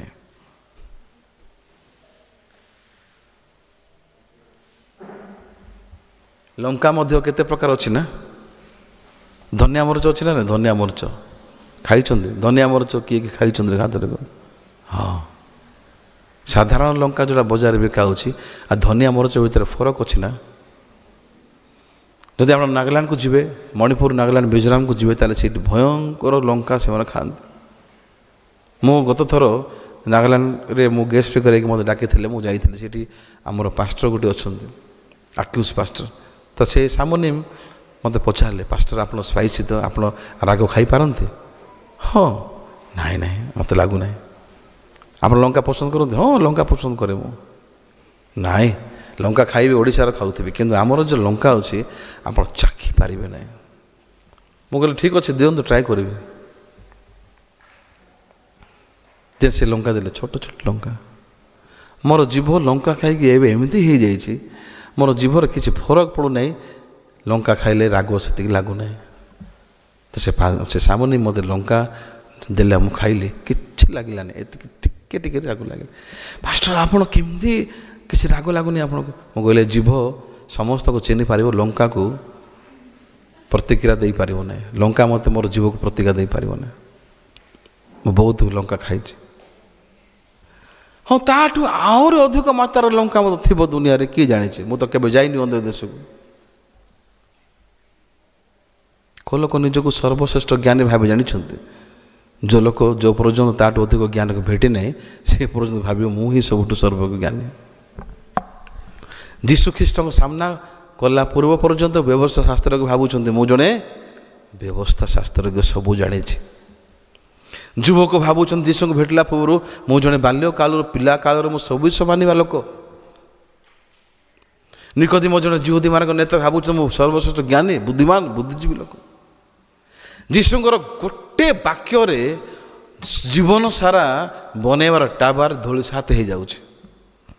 ଯୀଶୁଙ୍କର ଗୋଟେ ପ୍ରଶ୍ନରେ ଲୋକମାନଙ୍କର ସମସ୍ତ ଏଣ୍ଟାୟାର ଲାଇଫ୍ର ପ୍ରକୃତ ଖୋଳପା ପ୍ରକାଶ ପାଉଛି। ହଁ ନା ନାହିଁ? କାହିଁ ଜାଣିଛନ୍ତି? ଯଦି ଏ କାନ୍ଥ ଯଦି ହ୍ୱାଇଟ୍ କଲର୍ ଦିଆଯାଇଛି, କଳା ଧଳା ଅଛି, ଗୋଟେ ଛୋଟ କଳାର ସ୍ପଟ୍ ମଧ୍ୟ ଦେଖାଯିବ ନା ନାହିଁ? ଦେଖାଯିବ ନାହିଁ? ଯଦି ଏଇଟା ପୁରା ହ୍ୱାଇଟ୍ କଲର୍ ଅଛି, ଯଦି ଗୋଟେ ଛୋଟ ଜାଗାରେ ଛୋଟ ଅଂଶର କଳା ଯଦି ଅଛି, ଆପଣଙ୍କର ଆଖି ସିଧାସଳଖ ସେ କଳା ଅଂଶକୁ ଯିବ ନା ନାହିଁ? କଳା ସ୍ପଟକୁ। ପ୍ରଭୁ ହେଉଛନ୍ତି ପବିତ୍ର, ସେଥିପାଇଁ ପବିତ୍ର ପ୍ରଭୁ ସାମ୍ନାରେ ଯଦି ଛିଡ଼ା ହେବା ମାନେ ପାଟିଟା ବନ୍ଦ ହେଇଯିବ ଆମଙ୍କର ଠାରୁ ବାହାରିବାଟା। ଆମେ ଭଲ ଲୋକ, ଆମେ ଠିକ୍ ଲୋକ, ଆମେ ଜାଣିଛୁ, ଆମେ କରିପାରିବୁ। ହବ ସେମିତି ମୁଁ ଯଦି ବସିଛି ମୋର ଗାଡ଼ିରେ, ମୁଁ କହୁଛି ଏଇଟା ଗାଡ଼ି ବହୁତ ଫାଷ୍ଟ ଗାଡ଼ି, ସ୍ପିଡ଼ ଗାଡ଼ି, ବଢ଼ିଆ ଯାଉଛି, ମୋ ଆଗରେ ଯଦି ଗୋଟେ ମର୍ସିଡିଜ୍ ଆସିବ, ମୋ ଆଗରେ ଜାଗୁଆର ଗାଡ଼ି ଆସିବ ଯେଉଁଟାକି 300 ସ୍ପିଡ଼ 400 ସ୍ପିଡ଼ରେ ଯିବା ଗାଡ଼ି, ମୁଁ ପାର୍ଟି କରିପାରିବି? ମୋର ଗାଡ଼ିର ହାଏଷ୍ଟ ସ୍ପିଡ଼ ହେଉଛି 220, କିନ୍ତୁ ସେ ଗାଡ଼ିର ସ୍ପିଡ଼ ନର୍ମାଲ 200-150 ସ୍ପିଡ଼ରେ ଯାଉଛନ୍ତି, ସେ ଗାଡ଼ି ଆଗରେ ଆମର ପାର୍ଟି କେବେ ଖୋଲି ପାରିବି ମୁଁ? ହବ ନାହିଁ ନା? ତ ସବୁଠାରୁ ଟପ୍ ଜାଗାରେ ଆମେ କାହାକୁ ରଖିପାରିବା? କାହାର ସ୍ଥାନ ସେଇଟା? ଆମ୍ଭେ ହିଁ ସଦାପ୍ରଭୁ, ଆମ ଠାରୁ ଦ୍ୱିତୀୟ କିଏ ଆଉ ପ୍ରଭୁ ନାହାନ୍ତି ଲେଖା ହେଇଛି। ସେଥିପାଇଁ ଆମେ ଦେଖିପାରିବା ଏଇ ଜାଗାରେ ଈଶ୍ୱରଙ୍କର ଶକ୍ତିକୁ ଆମେ ଜାଣିପାରିବା, ଈଶ୍ୱରଙ୍କର ହୃଦୟକୁ ଆମେ ଏଇ ଜାଗାରେ ଜାଣିପାରିବା ଯେ ଈଶ୍ୱରଙ୍କ ସାମ୍ନାରେ ଛିଡ଼ା ହେଲେ ଆମେ କୌଣସି କ୍ଷେତ୍ରରେ ଆମର ଗୋଟେ ବିଷୟ ମଧ୍ୟ ଆମେ ଉପସ୍ଥାପନ କରିପାରିବା ନାହିଁ। ହେଲେ ଲେଖା ହେଇଛି ବାଇବଲରେ, ତୁମର ବାକ୍ୟ ଦ୍ୱାରା ତୁମେ ନିର୍ଦ୍ଦୋଷ ହେବ, ତୁମର ବାକ୍ୟ ଦ୍ୱାରା ତୁମେ ଦୋଷୀ ହେବ। ଯେତେ ଅଧିକ ଯେଉଁ ଲୋକମାନେ ଯୀଶୁଙ୍କର ବାକ୍ୟକୁ, ଯୀଶୁଙ୍କର ହୃଦୟକୁ ସଂଗ୍ରହ କରିଛନ୍ତି, ରଖିଛନ୍ତି, ସେତେ ସେମାନେ ଯୀଶୁଙ୍କୁ ହିଁ ନେଇକି ବଞ୍ଚିବେ। ଆମେନ୍। ତାପରେ ଏଠି ଲେଖା ହେଇଛି, ତଳେ ଦେଖନ୍ତୁ କ'ଣ ଲେଖା ହେଇଛି 6 ପଦରେ, ତେବେ କୀଟ ମାତ୍ର ମନୁଷ୍ୟ କ'ଣ ଓ କୁର୍ମୀ ମାତ୍ର ମନୁଷ୍ୟ ସନ୍ତାନ କ'ଣ? ଆମମାନେ କ'ଣ ଜାଣିଛୁ ଆମ ବିଷୟରେ? ଆମମାନେ କେଉଁ ବିଷୟକୁ ଜାଣିଛୁ? ସେଥିପାଇଁ ଆମର ପାଟି, ଆମମାନଙ୍କର ମୁଖ ବ୍ୟବହାର ହେଉଛି ପିତର ଉପରେ କହିବା ପାଇଁ, ନାଇଁ ପ୍ରଭୁ ଆପଣ ଜାଣିନାହାନ୍ତି। ହେଲେ ଲୁକ 16 ପର୍ବରେ ଅବ୍ରାହମ ଯିଏକି ସ୍ୱର୍ଗରେ ଅଛନ୍ତି, ଧନୀ ବ୍ୟକ୍ତି ଯିଏକି ନରକର କଲବଲ ହେଉଛି, ନରକରେ କଲବଲ ହେବାର ଧନୀ ବ୍ୟକ୍ତି ଅବ୍ରାହମକୁ ସହଭାଗିତା କରୁଛନ୍ତି। ନାଇଁ ଅବ୍ରାହମ, ଏଠୁ ନ ଗଲେ ଜଣେ ସେମାନେ ଏଠୁକୁ ଆସିବା ସବୁ କଷ୍ଟ ହେବ, ଜଣକୁ ପଠାନ୍ତୁ, ଲାଜାରକୁ ପଠାନ୍ତୁ। ସେମାନଙ୍କ ପାଖରେ ଭାବବାଦୀ ଧର୍ମଶାସ୍ତ୍ର ଦିଆଯାଇଛି, ସେମାନେ ଯଦି ତାଙ୍କର କଥା ଶୁଣିବେ ତାହେଲେ ତ ଯାକୁ ଆସିବେ ନାହିଁ। ନହେଲେ ଯଦିଓ ଜଣେ ଲୋକ ମରିକି ଉଠିବ ହେଲେ ମଧ୍ୟ ସେମାନେ ତାଙ୍କୁ ଶୁଣିବେ ନାହିଁ। ହେଲେ ଆଜିର ଡେଟ୍ରେ ଯୀଶୁ ଖ୍ରୀଷ୍ଟ ମରିକିରି 3 ଦିନ ପରେ ଉଠି ସାରିଲେଣି। ମଣିଷର ପାପ ନିମନ୍ତେ ସେ ମରିଗଲେ, ମଣିଷର ଅପରାଧ ନିମନ୍ତେ ମରିଗଲେ, ଆଉ ପାପକୁ ବିନାଶ କରିକି ମୃତ୍ୟୁକୁ ଜୟ କରିକି ସେ ପୁନରୁତ୍ଥିତ ହେଲେ ମଧ୍ୟ ଲୋକମାନେ କହୁଛନ୍ତି ନାଇଁ ଆମେ ପାପୀ ହିଁ। କାହିଁକି? ସେ ନିଜକୁ ବିଶ୍ୱାସ କରୁଛନ୍ତି। ମନ ପରିବର୍ତ୍ତନ ଅର୍ଥ ନାହିଁ ମଦ ଛାଡ଼ିବାଟା, ଆଉ ଗଞ୍ଜେଇ ଛାଡ଼ିବାଟା ମନ ପରିବର୍ତ୍ତନ ଅର୍ଥ ନାହିଁ ପାପ ନ କରିବାର ଚେଷ୍ଟା କରିବାଟାର ଜାଗାକୁ ଯିବାଟା। ପ୍ରକୃତ ମନ ପରିବର୍ତ୍ତନ ହେଉଛି ନିଜକୁ ପ୍ରକୃତ ଭାବରେ ଚିହ୍ନିବା ଯେ କି 100ରୁ 100 ଭାଗ ମୁଁ ହେଉଛି ମିଥ୍ୟାବାଦୀ, 100ରୁ 100 ଭାଗ ମୁଁ ହେଉଛି ଦୁଷ୍ଟ ଲୋକ, ମୁଁ ଭରସାଯୁକ୍ତ ଲୋକ ନାହିଁ, ଆଉ ମୁଁ ବିଶ୍ୱାସଜନକ ଲୋକ ନାହିଁ, ଆଉ ଏତେ ଆଜିଠୁ ମୁଁ ଏ ମଣିଷକୁ ଆଉ ଶୁଣିବି ନାହିଁ। ପାଉଲଙ୍କର ରିପେଣ୍ଟାନ୍ସ କ'ଣ ଥିଲା? ଯୀଶୁଙ୍କୁ ଭେଟିଲା ପୂର୍ବରୁ ସେ କହୁଥିଲେ ଆରେ ସମାଜରେ ଏମାନେ ଅନ୍ଧବିଶ୍ୱାସ ସ୍ପ୍ରେଡ୍ କରୁଛନ୍ତି, କେମିତି ଗୋଟେ ମଣିଷ ମରିକି ଆଉଥରେ ଉଠିବ? କଦାପି ସମ୍ଭବ ନାହିଁ ଏଇଟା। ଯେଉଁଦିନ ସେ ପ୍ରକୃତ ଯୀଶୁଙ୍କୁ ଭେଟିଲେ ଦର୍ଶନ ଦ୍ୱାରା ତା ପରବର୍ତ୍ତୀ ସମୟରେ ସିଧାସଳଖ ତାଙ୍କର କଥାବାର୍ତ୍ତା ପରିବର୍ତ୍ତନ ହୋଇଗଲା, ତାଙ୍କର ଜୀବନଯାପନ ପରିବର୍ତ୍ତନ ହୋଇଗଲା। ସେଇ କ୍ଷଣି ସେ ଯୀଶୁଙ୍କର ସୁସମାଚାର ସେ ପ୍ରଚାର କରିବା ପାଇଁ ଆରମ୍ଭ କଲେ ନା ନାହିଁ? କାହିଁକି? ସେ ମିଛକୁ ଜାଣିଲେ, ସତକୁ ଜାଣିଲେ। ହେଲେ ପବିତ୍ର ଆତ୍ମାଙ୍କର ଲାଇଫ୍ କ'ଣ? ପବିତ୍ର ଆତ୍ମାଙ୍କର ଜୀବନ ହେଉଛି ଆମକୁ ଡିଷ୍ଟିଂସନ୍ ଦେବ, ପ୍ରଭେଦ ଦେବ, ଶରୀର ଏବଂ ଆତ୍ମାର ପ୍ରଭେଦକୁ ଦେବ ପବିତ୍ର ଆତ୍ମା। ସେଥିପାଇଁ ପରମେଶ୍ୱର ପଞ୍ଚମ ଦିନ ପକ୍ଷୀ ଆଉ ଅନନ୍ତା ମାଛମାନଙ୍କୁ ସୃଷ୍ଟି କଲେ ନା। ସ୍ୱତନ୍ତ୍ର ଭାବରେ ପକ୍ଷୀ ଆଉ ମାଛର କ'ଣ ସ୍ୱତନ୍ତ୍ର ବିଷୟ? ସବୁବେଳେ ପକ୍ଷୀ ମାଧ୍ୟାକର୍ଷଣ ଶକ୍ତିକୁ ଜିତିକି ସେ ଉଡ଼ୁଛି। ଆମେନ୍। ପକ୍ଷୀ କେଉଁ ସମୟରେ ସବୁଠାରୁ ହେଲ୍ଦି ଏନ୍ଜୟ କରିବାର ଟାଇମ୍ ଜାଣିଛନ୍ତି? ପକ୍ଷୀର କେଉଁ ମୁହୂର୍ତ୍ତ ସବୁଠାରୁ ଖୁସିର ମୁହୂର୍ତ୍ତ? କେଉଁ ମୋମେଣ୍ଟରେ ପକ୍ଷୀ ଖୁସି ଆହୁରି ଆନନ୍ଦକୁ ଏନ୍ଜୟ କରୁଥିବ? ସେ ତାର ଡେଣାକୁ ଯେତେବେଳେ ସେ ବ୍ୟବହାର କରୁଛି ବା ଯେଉଁ ସମୟରେ ପକ୍ଷୀ ଉଡ଼େ ସେ ସମୟରେ ସେ ହେଲ୍ଦି ହେଇଥାଏ। ମାଛ କେଉଁ ସମୟରେ ଖୁସି, ମାଛ କେଉଁ ସମୟରେ ଏନ୍ଜୟ କରୁଛି? ସୁଇମିଂ କଲା ଟାଇମ୍ ପହଁରୁଛି ସେ। ମାଛ କେବେ ମଧ୍ୟ ସ୍ଥିର ହୋଇକି ଗୋଟେ ଜାଗାରେ କେବେ ରୁହେ ନାହିଁ। ହେଲେ ବଞ୍ଚିଲା ମାଛର ସିମ୍ପଟମ୍ ଲକ୍ଷଣ କ'ଣ? ପାଣି ଯଦି ଯେପଟେ ବହୁଛି ତାର ବିପରୀତ ସ୍ରୋତରେ ମାଛ ପହଁରିବାର ଲାଇଫ୍ ହେଉଛି ବଞ୍ଚିଲା ମାଛର ଜୀବନ। ହେଲେ ପକ୍ଷୀ ଡେଣା ଆରି ତାର ଗୋଡ଼ ଭିତରେ ଅଧିକାଂଶ ସମୟ କାହାକୁ ବ୍ୟବହାର କରୁଛି? ଯଦି ଆପଣ ପକ୍ଷୀମାନଙ୍କର ଗୋଡ଼ ଦେଖିବେ ବହୁତ ଦୁର୍ବଳ, ଛୋଟ, ଆଉ ସେମାନେ ସବୁବେଳେ ଉଡ଼ିଲା ସମୟରେ ସେ ପକ୍ଷୀ ଗୋଡ଼ ଗୁଡ଼ାକୁ ଏମିତି କରି ଲୁଚିକି ରଖିଥିବେ ନା ନାହିଁ? ମୁଁ କହିବାକୁ ଚାହୁଁଛି ପକ୍ଷୀର ପ୍ରକୃତ ଜୀବନ ବଞ୍ଚିବା ହେଲେ ପକ୍ଷୀକୁ ନିହାତି ଡେଣାକୁ ବ୍ୟବହାର କରିବା ପାଇଁ ପଡ଼ିବ। କିନ୍ତୁ ମଲା ମାଛ ମାନେ କିଏ? ଯାହାର ପହଁରିବା ପାଇଁ ଶକ୍ତି ନାହିଁ। ପାଣି ଯୁଆଡ଼େ ଯିବ ଏମାନେ ମଧ୍ୟ ମାଛମାନେ ସିଆଡ଼େ ପହଁରିକି ଯିବେ। ଯେଉଁ ପକ୍ଷୀର ଡେଣା କଟା ଦିଆଯିବ ସେ ପକ୍ଷୀ କେବେ ମାଧ୍ୟାକର୍ଷଣ ଶକ୍ତିକୁ ଜିତି ପାରିବ ନାହିଁ। ଗୋଟେ ଖ୍ରୀଷ୍ଟିଆନର ଜୀବନ ମଧ୍ୟ ସମାନ ଏମିତି। ଗୋଟେ ଖ୍ରୀଷ୍ଟିଆନର ଲାଇଫ୍ ହେଉଛି ଏ ପୃଥିବୀର ନିୟମର ବିପରୀତ ଭାବରେ ସେ ବଞ୍ଚିବ। ଆମେନ୍।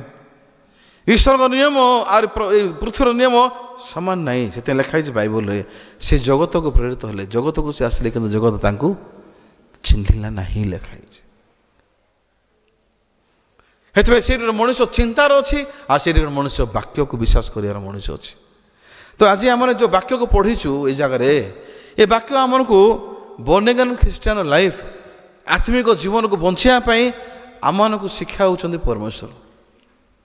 ତ ଆମେ ଗୋଟେ ଏମିତି ପ୍ଲାଟଫର୍ମରେ ବର୍ତ୍ତମାନ ଚାଲୁଛୁ, ଆମେ ଗୋଟେ ଏମିତି ରାସ୍ତାରେ ପଦାର୍ପଣ କରିଛୁ ଯେଉଁ ରାସ୍ତା କ'ଣ? ଏଠି ଦେଖନ୍ତୁ, ଏଭ୍ରି 10ର ଲେଖା ହେଇଛି 19 ପଦରେ ଦେଖନ୍ତୁ। ଅଥବା ହେ ଭାଇମାନେ, ଯୀଶୁ ବିଚ୍ଛେଦ ବସ୍ତ୍ର ଅର୍ଥାତ୍ ଆପଣା ଶରୀର ଦ୍ୱାରା ଯେଉଁ ନୂତନ ଓ ଜୀବନଦାୟକ ପଥ ଆମମାନଙ୍କ ନିମନ୍ତେ ପ୍ରସ୍ତୁତ କରିଅଛନ୍ତି, ସେହି ପଥରେ ଯୀଶୁଙ୍କ ରକ୍ତ ଦ୍ୱାରା ମହାପବିତ୍ର ସ୍ଥାନରେ ପ୍ରବେଶ କରିବା ନିମନ୍ତେ ଆମମାନଙ୍କ ସାହସ ଥିବାରୁ, ପୁଣି ଈଶ୍ୱରଙ୍କ ଗୃହ ଉପରେ ନିଯୁକ୍ତ ଆମମାନଙ୍କର ଜଣେ ମହାନ ଯାଜକ ଥିବାରୁ, ଆସ ଆମେମାନେ ହୃଦୟ ପ୍ରକ୍ଷାଳନ ଦ୍ୱାରା କଳୁଷିତ ବିବେକରୁ ଶୁଚିକୃତ ଓ ନିର୍ମଳ ଜଳରେ ଧୌତ ଶରୀର ହୋଇ ସରଳ ହୃଦୟ ସହ ପୂର୍ଣ୍ଣ ବିଶ୍ୱାସରେ ଈଶ୍ୱରଙ୍କ ନିକଟବର୍ତ୍ତୀ ହେଉ। ହଁ, ବର୍ତ୍ତମାନ ଜୀବନଦାୟକ ପଥରେ ପରମେଶ୍ୱର ଆମକୁ ପ୍ରବେଶ କରିଛନ୍ତି। ଆଉ ଯୀଶୁଙ୍କ ରକ୍ତକୁ ଆମେ ବିଶ୍ୱାସ କରିକି ଆମମାନେ ରାସ୍ତାରେ ଯାଉଛୁ ନା। ଦେନ୍ ଆପଣଙ୍କୁ ପଚାରିବି ମୁଁ, ଯୀଶୁ ପବିତ୍ର ଜେରୁସାଲେମ ନଗର ଭିତରେ ପଶିବା ପାଇଁ କାହା ଉପରେ ବିରାଜମାନ ହେଇକରି ଗଲେ? କେଉଁ ପ୍ରାଣୀ ଉପରେ ବସିଲେ ଜାଣିଛନ୍ତି ନା ନାହିଁ?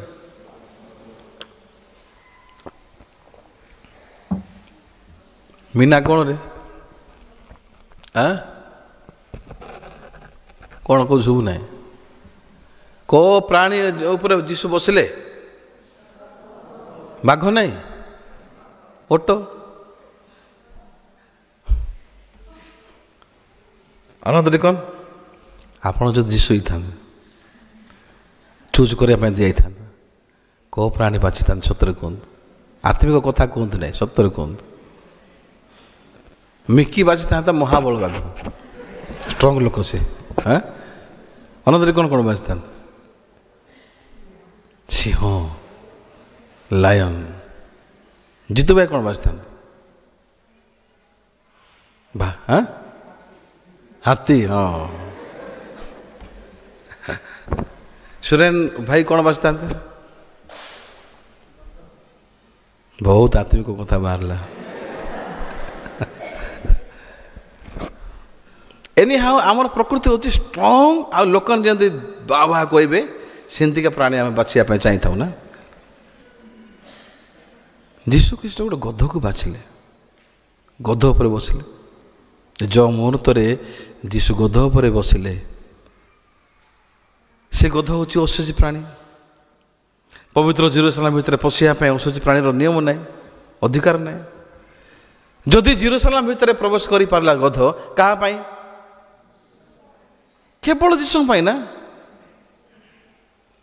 ଯଦି ମୁଁ ବାହାର ଦେଶକୁ ଯାଇପାରିଲି କି ମୁଁ ଆଉ ଗୋଟେ ଜାଗାକୁ ଯାଇପାରିଲି, କେବଳ ଈଶ୍ୱରଙ୍କ ପାଇଁ। ତ ସେ ଯେଉଁ ସମୟରେ ଯୀଶୁ ଗଧ ଉପରେ ବସିଲେ, ଏ ଗଧ ଆଉ କୁଆଡ଼େ ଯାଇପାରିବ କି ତା ଇଚ୍ଛା ଅନୁସାରେ?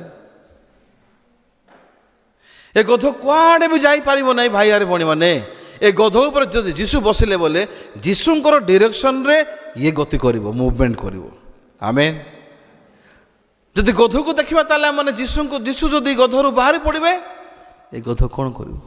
କୁଆଡ଼େ ଯିବ କ'ଣ ଜାଣିଛି? ସେ ସିଆଡ଼େ ହିଁ ଯିବ ଯୁଆଡ଼େ ତାର ଅଭିଳାଷ ପୂରଣ କରିବା ପାଇଁ ସେ ଖୋଜିବ ଜାଗା।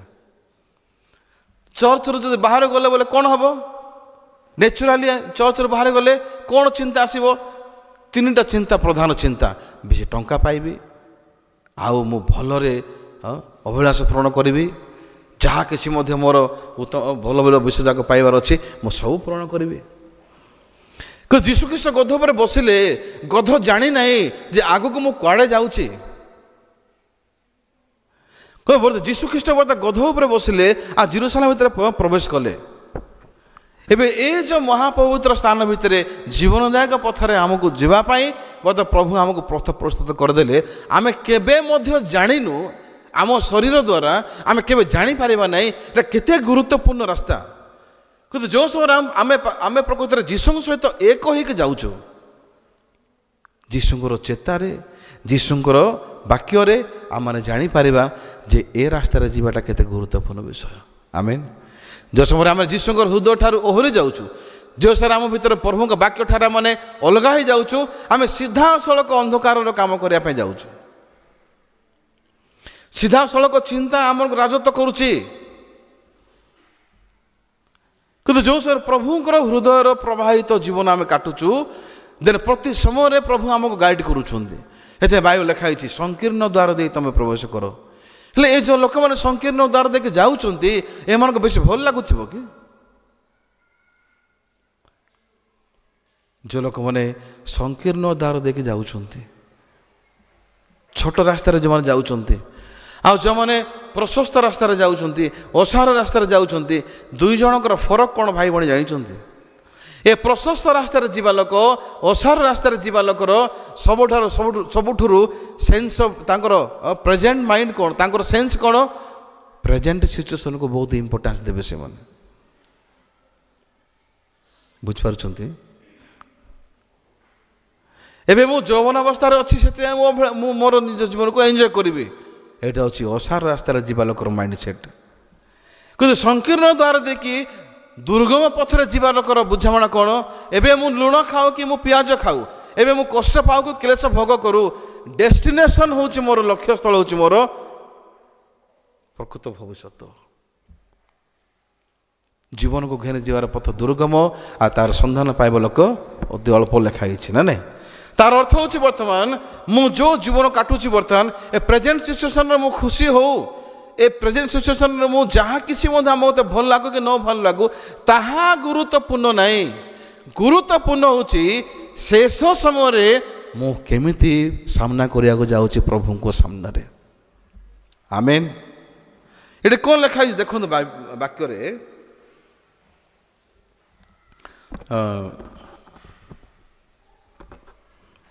24 ପଦରେ ଦେଖନ୍ତୁ କ'ଣ ଲେଖା ହେଇଛି। ପୁଣି ପ୍ରେମ ଓ ସତ୍କ୍ରିୟାରେ ପ୍ରବର୍ତ୍ତାଇବା ନିମନ୍ତେ ପରସ୍ପର ବିଷୟରେ ମନୋଯୋଗ କରୁ। ପ୍ରେମ ଓ ସତ୍କ୍ରିୟା କ'ଣ? ଏଇଟା ଯଦି ଆମେ ପରମେଶ୍ୱରଙ୍କ ପ୍ରେମକୁ ଯଦି ଆମେ ଦେଖିବା, ପ୍ରଭୁ ଆମକୁ କେଉଁ ମାଧ୍ୟମରେ କେଉଁ ପ୍ରକାର ଭାବରେ ପ୍ରେମ କରିବାର ପ୍ରମାଣ ଅଛି ଆମ ପାଖରେ।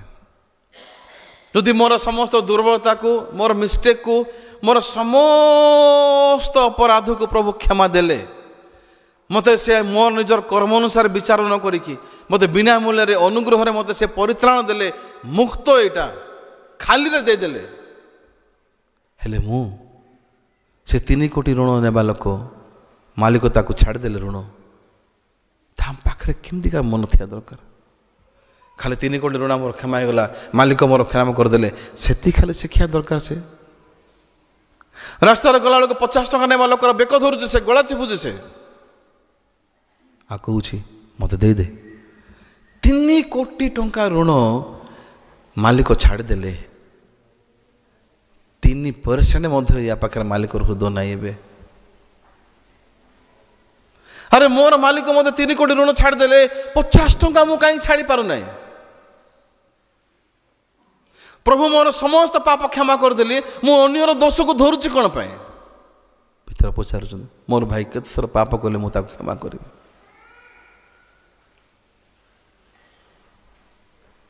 ମୁଁ ବେଳେବେଳେ ଆମର ଭାଇ ଭଉଣୀମାନଙ୍କୁ, ୟୁଥ୍ ପିଲାଙ୍କୁ ଗାଳି କରୁଛି, ଅନୁଯୋଗ କରୁଛି। ସେଦିନ ପ୍ରଭୁ ଦାସ ସକାଳେ କହୁଥିଲେ ଅନୁଯୋଗ ବିଷୟରେ, ମନେ ଅଛି? ଯେ ଜୁମ୍ରେ ଶୁଣୁଥିଲେ ସେ ଶୁଣି ବୁଝିପାରିଥିବେ। କାହିଁକି ଅନୁଯୋଗ କରୁଛନ୍ତି? ଯେ ଆମେ ଆଗକୁ ଆହୁରି ଅପଗ୍ରେଡ୍ ହେବା, ଆଗକୁ ଯିବା। ଆମମାନେ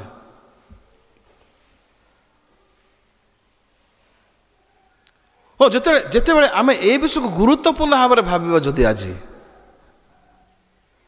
ମନେକର ଗୋଟେ ଭଉଣୀ ଭୁଲ କାମ କଲେ, ଭୁଲ ମାନେ କ'ଣ? 2 ପ୍ରକାର ଭୁଲ ଅଛି। ଏଇଟା କପ୍ ଆମକୁ ପିଇବା ପାଇଁ ୟୁଜ୍ ହେଉଛି ନା, ଟଙ୍କା ଦେଇକି କିଣା ହେଇଛି ନା ନାଇଁ? ଆଚ୍ଛା, ଏ କପ୍କୁ ପାଣି ପକେଇକି ପିଇବାଟା ଠିକ୍ ନା ଏ କପ୍କୁ ତଳେ ପକେଇକି ଭାଙ୍ଗି ଦେବାଟା ଠିକ୍? ମନେକର ଗୋଟେ ଭଉଣୀ, ୟୁଥ୍ ଝିଅ ଗୋଟେ, ଏଇଟା ପଡ଼ିଗଲା ତଳେ, 100 ଟଙ୍କା ଏଇଟା କି 200 ଟଙ୍କା କି 400 ଟଙ୍କା ହଉ ପଡ଼ିଗଲା, ମୁଁ ସେ ଝିଅ ଆଡ଼କୁ ହୃଦୟ ବନ୍ଦ କରିଦେବାଟା ଠିକ୍ ନା ଭୁଲ?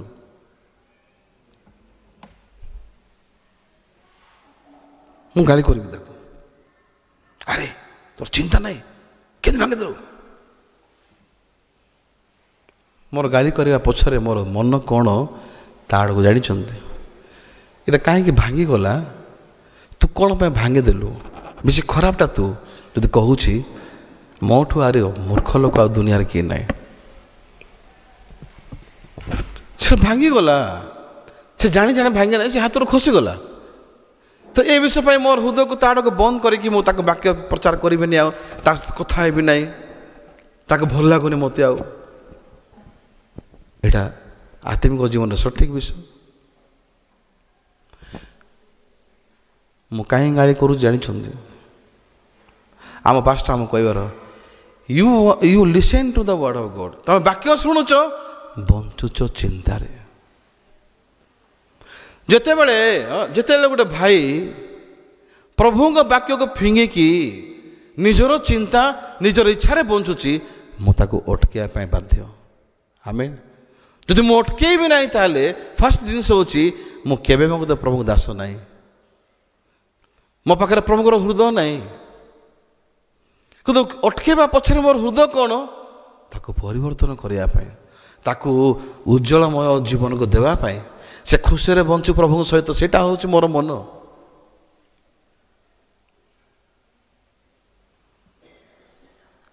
କିନ୍ତୁ ଯଦି କିଛି ଭୁଲ କଲା ଗୋଟେ ଲୋକ, କି ଗୋଟେ ଭାଇ କି ଗୋଟେ ଭଉଣୀ, ସେ ଭୁଲ ବିଷୟକୁ ଯଦି ମୋର ହୃଦୟରେ ମୁଁ ମୂଳତଃ ଭାବରେ ଧରିଛି, ଯେମିତି ଲୋକ 50 ଟଙ୍କା ଦେବା ଲୋକର ଗଳା ଚିପୁଛି, ସେ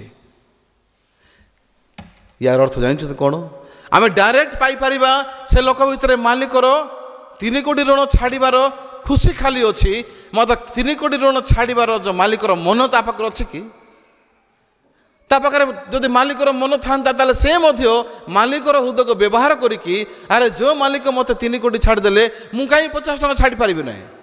ଯେଉଁ ପ୍ରଭୁ ଯୀଶୁ ମୋତେ ସମସ୍ତ ପାପରୁ ଉଦ୍ଧାର କଲେ, ଆଜି କାହିଁକି ମୁଁ ଗୋଟେ ଭାଇର, ଗୋଟେ ଭଉଣୀର, ଗୋଟେ ବ୍ୟକ୍ତିର ପାପ ଦୋଷ ଦୁର୍ବଳତାକୁ ଧରୁଛି? ମୋର ହୃଦୟରେ କାହିଁକି ମୁଁ କ୍ଷମା ଦେଇପାରୁନି, କାହିଁକି ମୋର ପାଟି ଚାଲୁଛି? କାରଣ ମୋ ପାଖରେ ପ୍ରଭୁଙ୍କ ହୃଦୟ ଥିବା ଯୋଗୁଁ ନା ନଥିବା ଯୋଗୁଁ? କୁହନ୍ତୁ, ଥିବା ଯୋଗୁଁ। କେଉଁ ଜାଗାରେ ଯୀଶୁ ଖ୍ରୀଷ୍ଟ ମଣିଷର ଭୁଲ ବିଷୟକୁ, ମଣିଷର କଦର୍ଯ୍ୟ ବିଷୟକୁ ବିଚାର କରିକି ତାଙ୍କ ଆଡ଼କୁ ହୃଦୟ ବନ୍ଦ କରିଦେଇଛନ୍ତି। ଏଠି ଲେଖା ହେଇଛି କ'ଣ ବୋଲି ଦେଖନ୍ତୁ ତଳେ, ଆମେ ପ୍ରେମ ଆଉ ସତ୍କ୍ରିୟାରେ ପ୍ରବର୍ତ୍ତାଇବା ନିମନ୍ତେ ପରସ୍ପର ବିଷୟରେ ମନୋଯୋଗ କରୁ। ମୁଁ ଯେତେବେଳେ ମୋ ନିଜ ଭିତରେ ମୁଁ ନିଜକୁ ଦେଖୁଛି, ବହୁତ ଲମ୍ବା ସମୟ ପୂର୍ବର ଲାଇଫକୁ ମୁଁ ମନେ ପକାଉଛି। ମୁଁ ଖାଲି ଭାବୁଛି, ଆରେ ସେ ସମୟରେ ମୁଁ କାହିଁକି ସେମିତି ହେଇଥିଲି, କାହିଁକି ମୁଁ ସେମିତି କରିଥିଲି? କାରଣ ମୋ ପାଖରେ ଯୀଶୁଙ୍କର ମନ ନଥିଲା। ମୁଁ ତ ଖୁସି ହେଲି ସତ, ଯେ 3 କୋଟି ଋଣ ପାପ ମୋର କ୍ଷମା ହେଇଗଲା, ଛାଡ଼ିଦେଲା ମାଲିକ କହିକି ମୁଁ ଖୁସି ହେଲି। ତା ଭଳିଆ ମୋର ପାପ କ୍ଷମା ହେଇଗଲା, ପ୍ରଭୁ ଯୀଶୁ ରକ୍ତ ଦ୍ୱାରା ମୋ ପାପ କ୍ଷମା ହେଇଗଲା, ମୁଁ ପାପୀ ନାହିଁ, ମୁଁ ଧାର୍ମିକ, ମୁଁ ପବିତ୍ର ବୋଲି କହି ବୋଲିନି ମୁଁ। କିନ୍ତୁ ସମସ୍ୟା ହେଉଛି, ପିତର ଯେପରି ଡଙ୍ଗା ଛାଡ଼ିଲା, ଘର ଛାଡ଼ିଲା, ସବୁ ଛାଡ଼ିକି ଯୀଶୁ ପଛରେ ଗଲେ ସତ, ଦିନେ ତାର ଅରିଜିନାଲ ହୃଦୟ ପ୍ରକାଶ ପାଉଛି। କ'ଣ? ମାଥ୍ୟୁ 19 ପର୍ବର 27 ପଦ କିଏ ପଢ଼ିବେ କି? ବଡ଼ ପାଟି କରିକି ଜୟନ୍ତ ଭାଇ ପଢ଼ନ୍ତୁ, ବଡ଼ ପାଟି କରିକି। ମାଥ୍ୟୁ 19 ପର୍ବର 27 ପଦ ଆମେ ଦେଖିବା।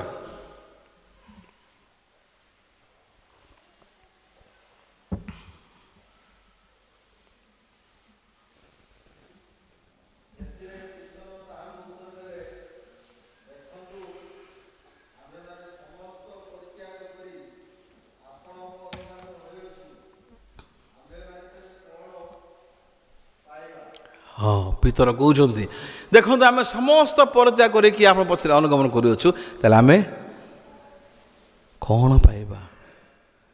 ସତରେ ପିତର ଯେଉଁ କହୁଛନ୍ତି ସମସ୍ତ ପରିତ୍ୟାଗ କରିଅଛନ୍ତି, ସମସ୍ତ ବିଷୟ ପିତର ପରିତ୍ୟାଗ କରିଥିଲେ।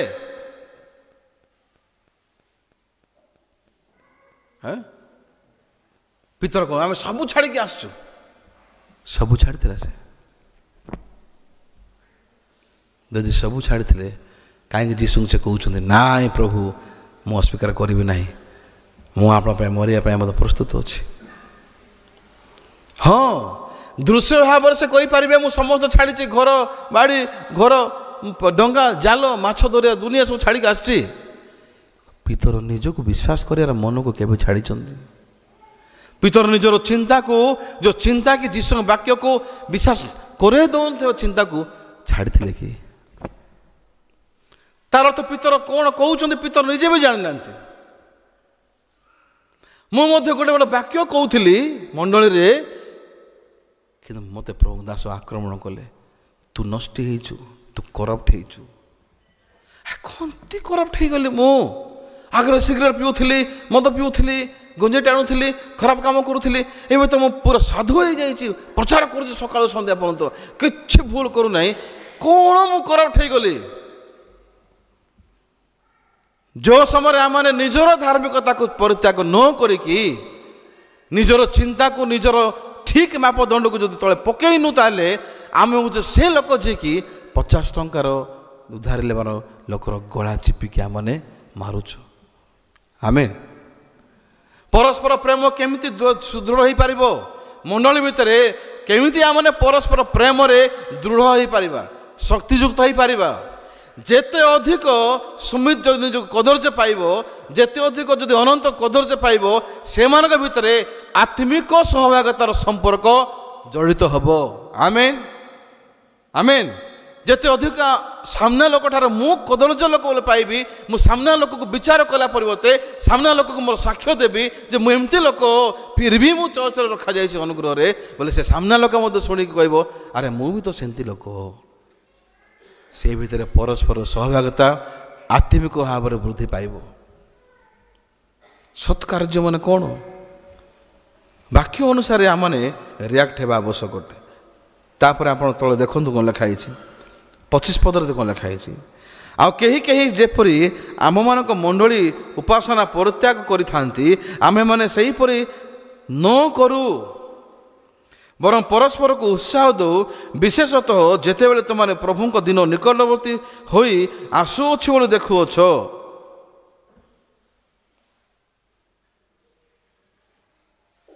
ପ୍ରଭୁଙ୍କର ଦିନ ନିକଟବର୍ତ୍ତୀ ବୋଲି ଜାଣୁଛୁ, ତାହେଲେ ଆମେ କାହା ଆଡ଼କୁ ଆମର ମନ ଅଧିକ ମାତ୍ରାରେ ଦେବା ଦରକାର।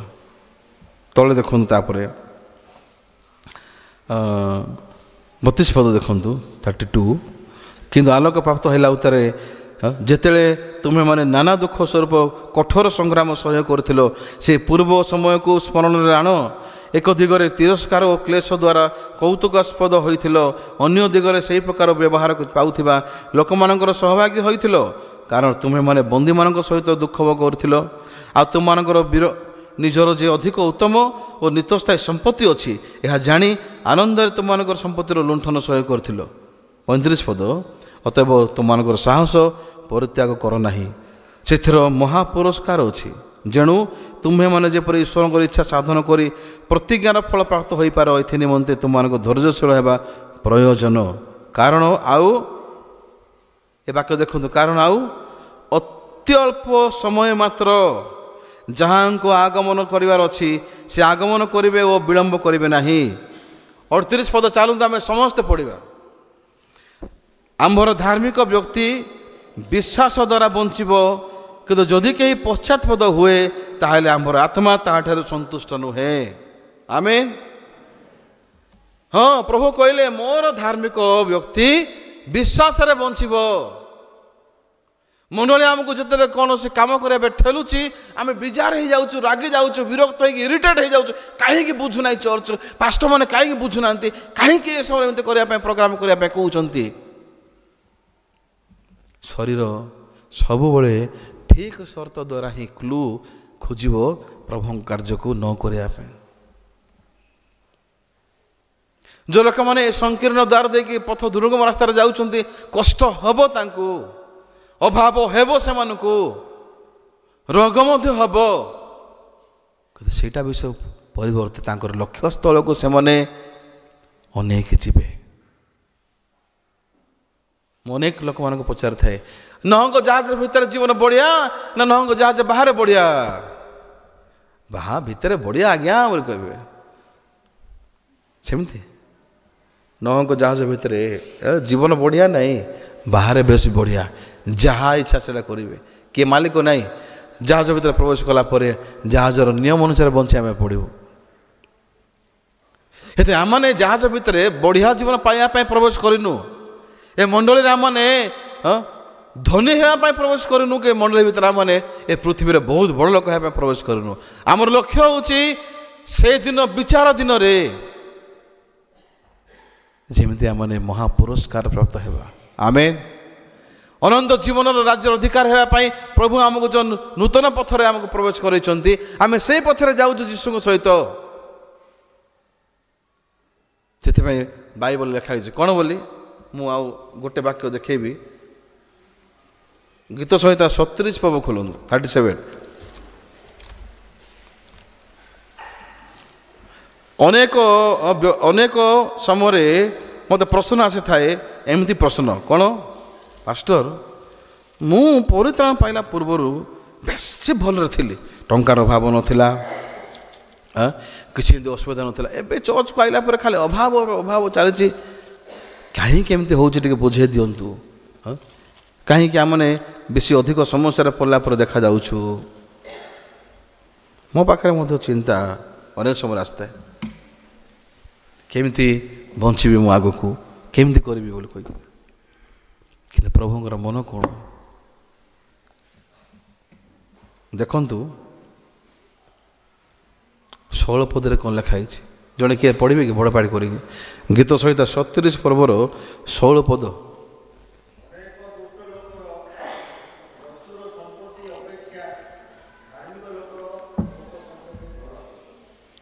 ଅନେକ ଦୁଷ୍ଟ ଲୋକର ପ୍ରଚୁର ସମ୍ପତ୍ତି ଅପେକ୍ଷା ଧାର୍ମିକ ଲୋକର ଅଳ୍ପ ସମ୍ପତ୍ତି ଭଲ। ଆମେନ୍। ହଁ, ଏ ପୃଥିବୀରେ ଆମମାନେ ଆଉ କୌଣସି ନୂଆ ଘର ତିଆରି କରିବା ପାଇଁ କୌଣସି ଆବଶ୍ୟକ ନାହିଁ। କହିଲେ ପ୍ରଭୁ ଆମ ପାଇଁ ଆମ ହୃଦୟରେ ସେ ଘରକୁ ତିଆରି କରିସାରିଛନ୍ତି। ଆଉ ସେ ଘର ଭିତରେ ଆମମାନେ ଯୀଶୁଙ୍କ ସହିତ ବଞ୍ଚୁଛୁ। ଆମର ହୃଦୟ ଭିତରେ ପ୍ରଭୁ ଆମକୁ ନୂତନ ଗୃହକୁ ଦେଇଛନ୍ତି। ଏଇଟା ଅଛି ମଣ୍ଡଳୀ ଭିତରେ ଆତ୍ମିକ ଜୀବନର ଗୃହ। ଏହି ସମୟରେ କ୍ରମାଗତ ଭାବରେ ଯେତେବେଳେ ମୁଁ ବୁଲୁଛି ଏପଟେ ସେପଟେ, ମୁଁ ଅନେକ ଲୋକଙ୍କୁ ଭେଟୁଛି। ଯେତେବେଳେ ଲୋକମାନେ ଯୀଶୁଙ୍କର ପ୍ରେମ, ଯୀଶୁଙ୍କର ପ୍ରକୃତ ସୁସମାଚାରକୁ ଶୁଣୁଛନ୍ତି, ତାହେଲେ ସେମାନଙ୍କର ମନ ପରିବର୍ତ୍ତନ ହେଇଯାଉଛି। ହଁ, ବାଇବଲ ଲେଖା ହେଇଛି ଯେ ସର୍ବଦା ତୁମେ ଆନନ୍ଦ କର। କେମିତି ଆମମାନେ ସର୍ବଦା ଆନନ୍ଦ କରିପାରିବା? କଷ୍ଟରେ ହେଉ, ରୋଗରେ ହେଉ, ଅଭାବରେ ହେଉ, ସମସ୍ୟାରେ ହେଉ, ପରିସ୍ଥିତିରେ ହେଉ, ଆମ ପାଖରେ ଯଦି ପ୍ରଭୁ ଅଛନ୍ତି କହିକି ଆମେ ବିଶ୍ୱାସ କରୁଛୁ, ତାହେଲେ ଏ କଷ୍ଟକର ପରିସ୍ଥିତିରେ ମଧ୍ୟ ପ୍ରଭୁ ଆମ ସହିତ ଛିଡ଼ା ହେଇଛନ୍ତି। ଏ ରୋଗରେ ମଧ୍ୟ ପ୍ରଭୁ ଆମ ସହିତ ଅଛନ୍ତି। ଆମେନ୍। ଆମେ ଏଇ ଜାଗାରେ କ୍ୟାନ୍ସର ନ ହେଇକି ମଧ୍ୟ ମରିବା, ଡାଇବେଟିସ୍ ନ ହେଇକି ମଧ୍ୟ ମରିବା, ଆମେ ଯେକୌଣସି ସ୍ଥିତିରେ ମଧ୍ୟ ମରିବାଟା ସୁନିଶ୍ଚିତ। ଚୁଟି ଝଡ଼ିଲେ ମଧ୍ୟ ମରିବା, ଚୁଟି ଥିଲେ ମଧ୍ୟ ମରିବା, ସତରେ ନା ନାହିଁ? ଦାନ୍ତ ନ ପଡ଼ିଲେ ମଧ୍ୟ ମରିବା, ଦାନ୍ତ ପଡ଼ିଲେ ମଧ୍ୟ ମରିବା। ସମସ୍ତଙ୍କର ଲକ୍ଷ୍ୟସ୍ଥଳ ହେଉଛି ଆମର ଶରୀର ମାଟିରେ ମିଶିଯିବ। ତାହେଲେ କାହିଁକି ଆମମାନେ ଏ ଧୂଳିରେ ମିଶିଯିବା ଶରୀରକୁ ନେଇକି ଆମମାନେ ହଇରାଣ ହେବା ଆବଶ୍ୟକ ଅଟେ? ଯଦି ଆମେ ଦେଖିବା ବାଇବଲରେ ଉର୍ଦ୍ଧ୍ୱସ୍ଥ ବିଷୟରେ ତୁମେ ଆସକ୍ତ ହୋ ଲେଖା ହେଇଛି ନା ପାର୍ଥିବ ବିଷୟରେ ଆସକ୍ତ ହୋ ଲେଖା ହେଇଛି? ଉର୍ଦ୍ଧ୍ୱସ୍ଥ ବିଷୟରେ ତୁମେ ଆସକ୍ତ ହୁଅ, ପାର୍ଥିବ ବିଷୟରେ ନାହିଁ। ପ୍ରଭୁ କହୁଛନ୍ତି ଆମମାନଙ୍କୁ। ଏ ସମୟରେ ଆମଙ୍କର ଗୋଟେ ଡିକନଙ୍କର ଘର ଭାଙ୍ଗିଗଲା, ଭାଙ୍ଗିଦେଲେ ସରକାର। ଠିକ୍ ଅଛି, ଗୋଟେ ଦୁଃଖ ଲାଗିବାର ସର୍ତ୍ତ ଅଛି, କିନ୍ତୁ ଆମେ ଗୋଟେ ବିଷୟ କହିପାରିବା। ପାଉଲ କହୁଛନ୍ତି, ତ ମୋତେ ଲୁହା ଶୃଙ୍ଖଳରେ ବାନ୍ଧି ପାରିବ, ମୋର ହୃଦୟକୁ ତ ବିଦୀର୍ଣ୍ଣ କରିପାରିବ, କିନ୍ତୁ ମୁଁ ଯୀଶୁ ଖ୍ରୀଷ୍ଟଙ୍କ ପାଇଁ କେବଳ ବନ୍ଧା ଯିବା ପ୍ରସ୍ତୁତ ତାହା ନୁହେଁ, କିନ୍ତୁ ମରିବା ପାଇଁ ମଧ୍ୟ ପ୍ରସ୍ତୁତ। ଠିକ୍ ଅଛି, ଆମର ଘର ଭଙ୍ଗାଗଲା, କିନ୍ତୁ ଆମମାନଙ୍କର ହୃଦୟର ଘରକୁ କିଏ ଭାଙ୍ଗି ପାରିବ ନାହିଁ। ଆମେନ୍। ଆମର ହୃଦୟ ଘରକୁ କିଏ ମଧ୍ୟ ଭାଙ୍ଗି ପାରିବ ନାହିଁ, ଭାଇରେ ପଡ଼ିବ ନାହିଁ। ଆମେ ଯଦି ଆଶା ଖୁସିକୁ ଯଦି ଆମେ ଅପେକ୍ଷା କରିବା, ସତରେ ସେ ଅନନ୍ତ ଜୀବନର ଆଶା ପ୍ରଭୁ ଆମକୁ ଦେଇଛି। ଆଉ ଅତି ଅଳ୍ପ ସମୟ ଲେଖା ହେଇଛି। କେତେ ସମୟ? ଅତି ଅଳ୍ପ ସମୟ। ପରମେଶ୍ୱରଙ୍କର ରାଜ୍ୟ ଭିତରକୁ ଆମମାନେ ଯେମିତି ଏ ଗଧ ଅଶୁଚି ପ୍ରାଣୀ ହେଲେ ମଧ୍ୟ ଏ ଗଧ ଉପରେ ଯୀଶୁ ଯେମିତି ବସିଲେ, ଆମେ ହେଉଛୁ ସେ ଗଧ। ଅନୁଗ୍ରହରେ ବିନା ମୂଲ୍ୟରେ ପ୍ରଭୁ ଆମ ଉପରେ ବିରାଜମାନ ହେଲେ। ଆମର ଦୋଷ, ଦୁର୍ବଳତା, ଆମର ଭୁଲ, ଏ ସମସ୍ତ ବିଷୟକୁ ଯୀଶୁ ହଜମ କରିସାରିଛନ୍ତି। ଯେତେ ଅଧିକ ଯୀଶୁଙ୍କୁ ଆପଣ ବ୍ୟବହାର କରିବେ, ଯୀଶୁଙ୍କର ମନକୁ, ସେତେ ଅଧିକ ଏନ୍ଜୟ କରିବେ ଲାଇଫକୁ। ଯେତେ ଅଧିକ ଶରୀର ଦ୍ୱାରା ଏଣ୍ଟାଙ୍ଗଲ ହେଇକି, ଶରୀର ଦ୍ୱାରା ବନ୍ଧା ଯାଇକି ବଞ୍ଚିବେ, ସେତେ ଅଧିକ ଜୀବନ ଜଟିଳ ହେଇଯିବ।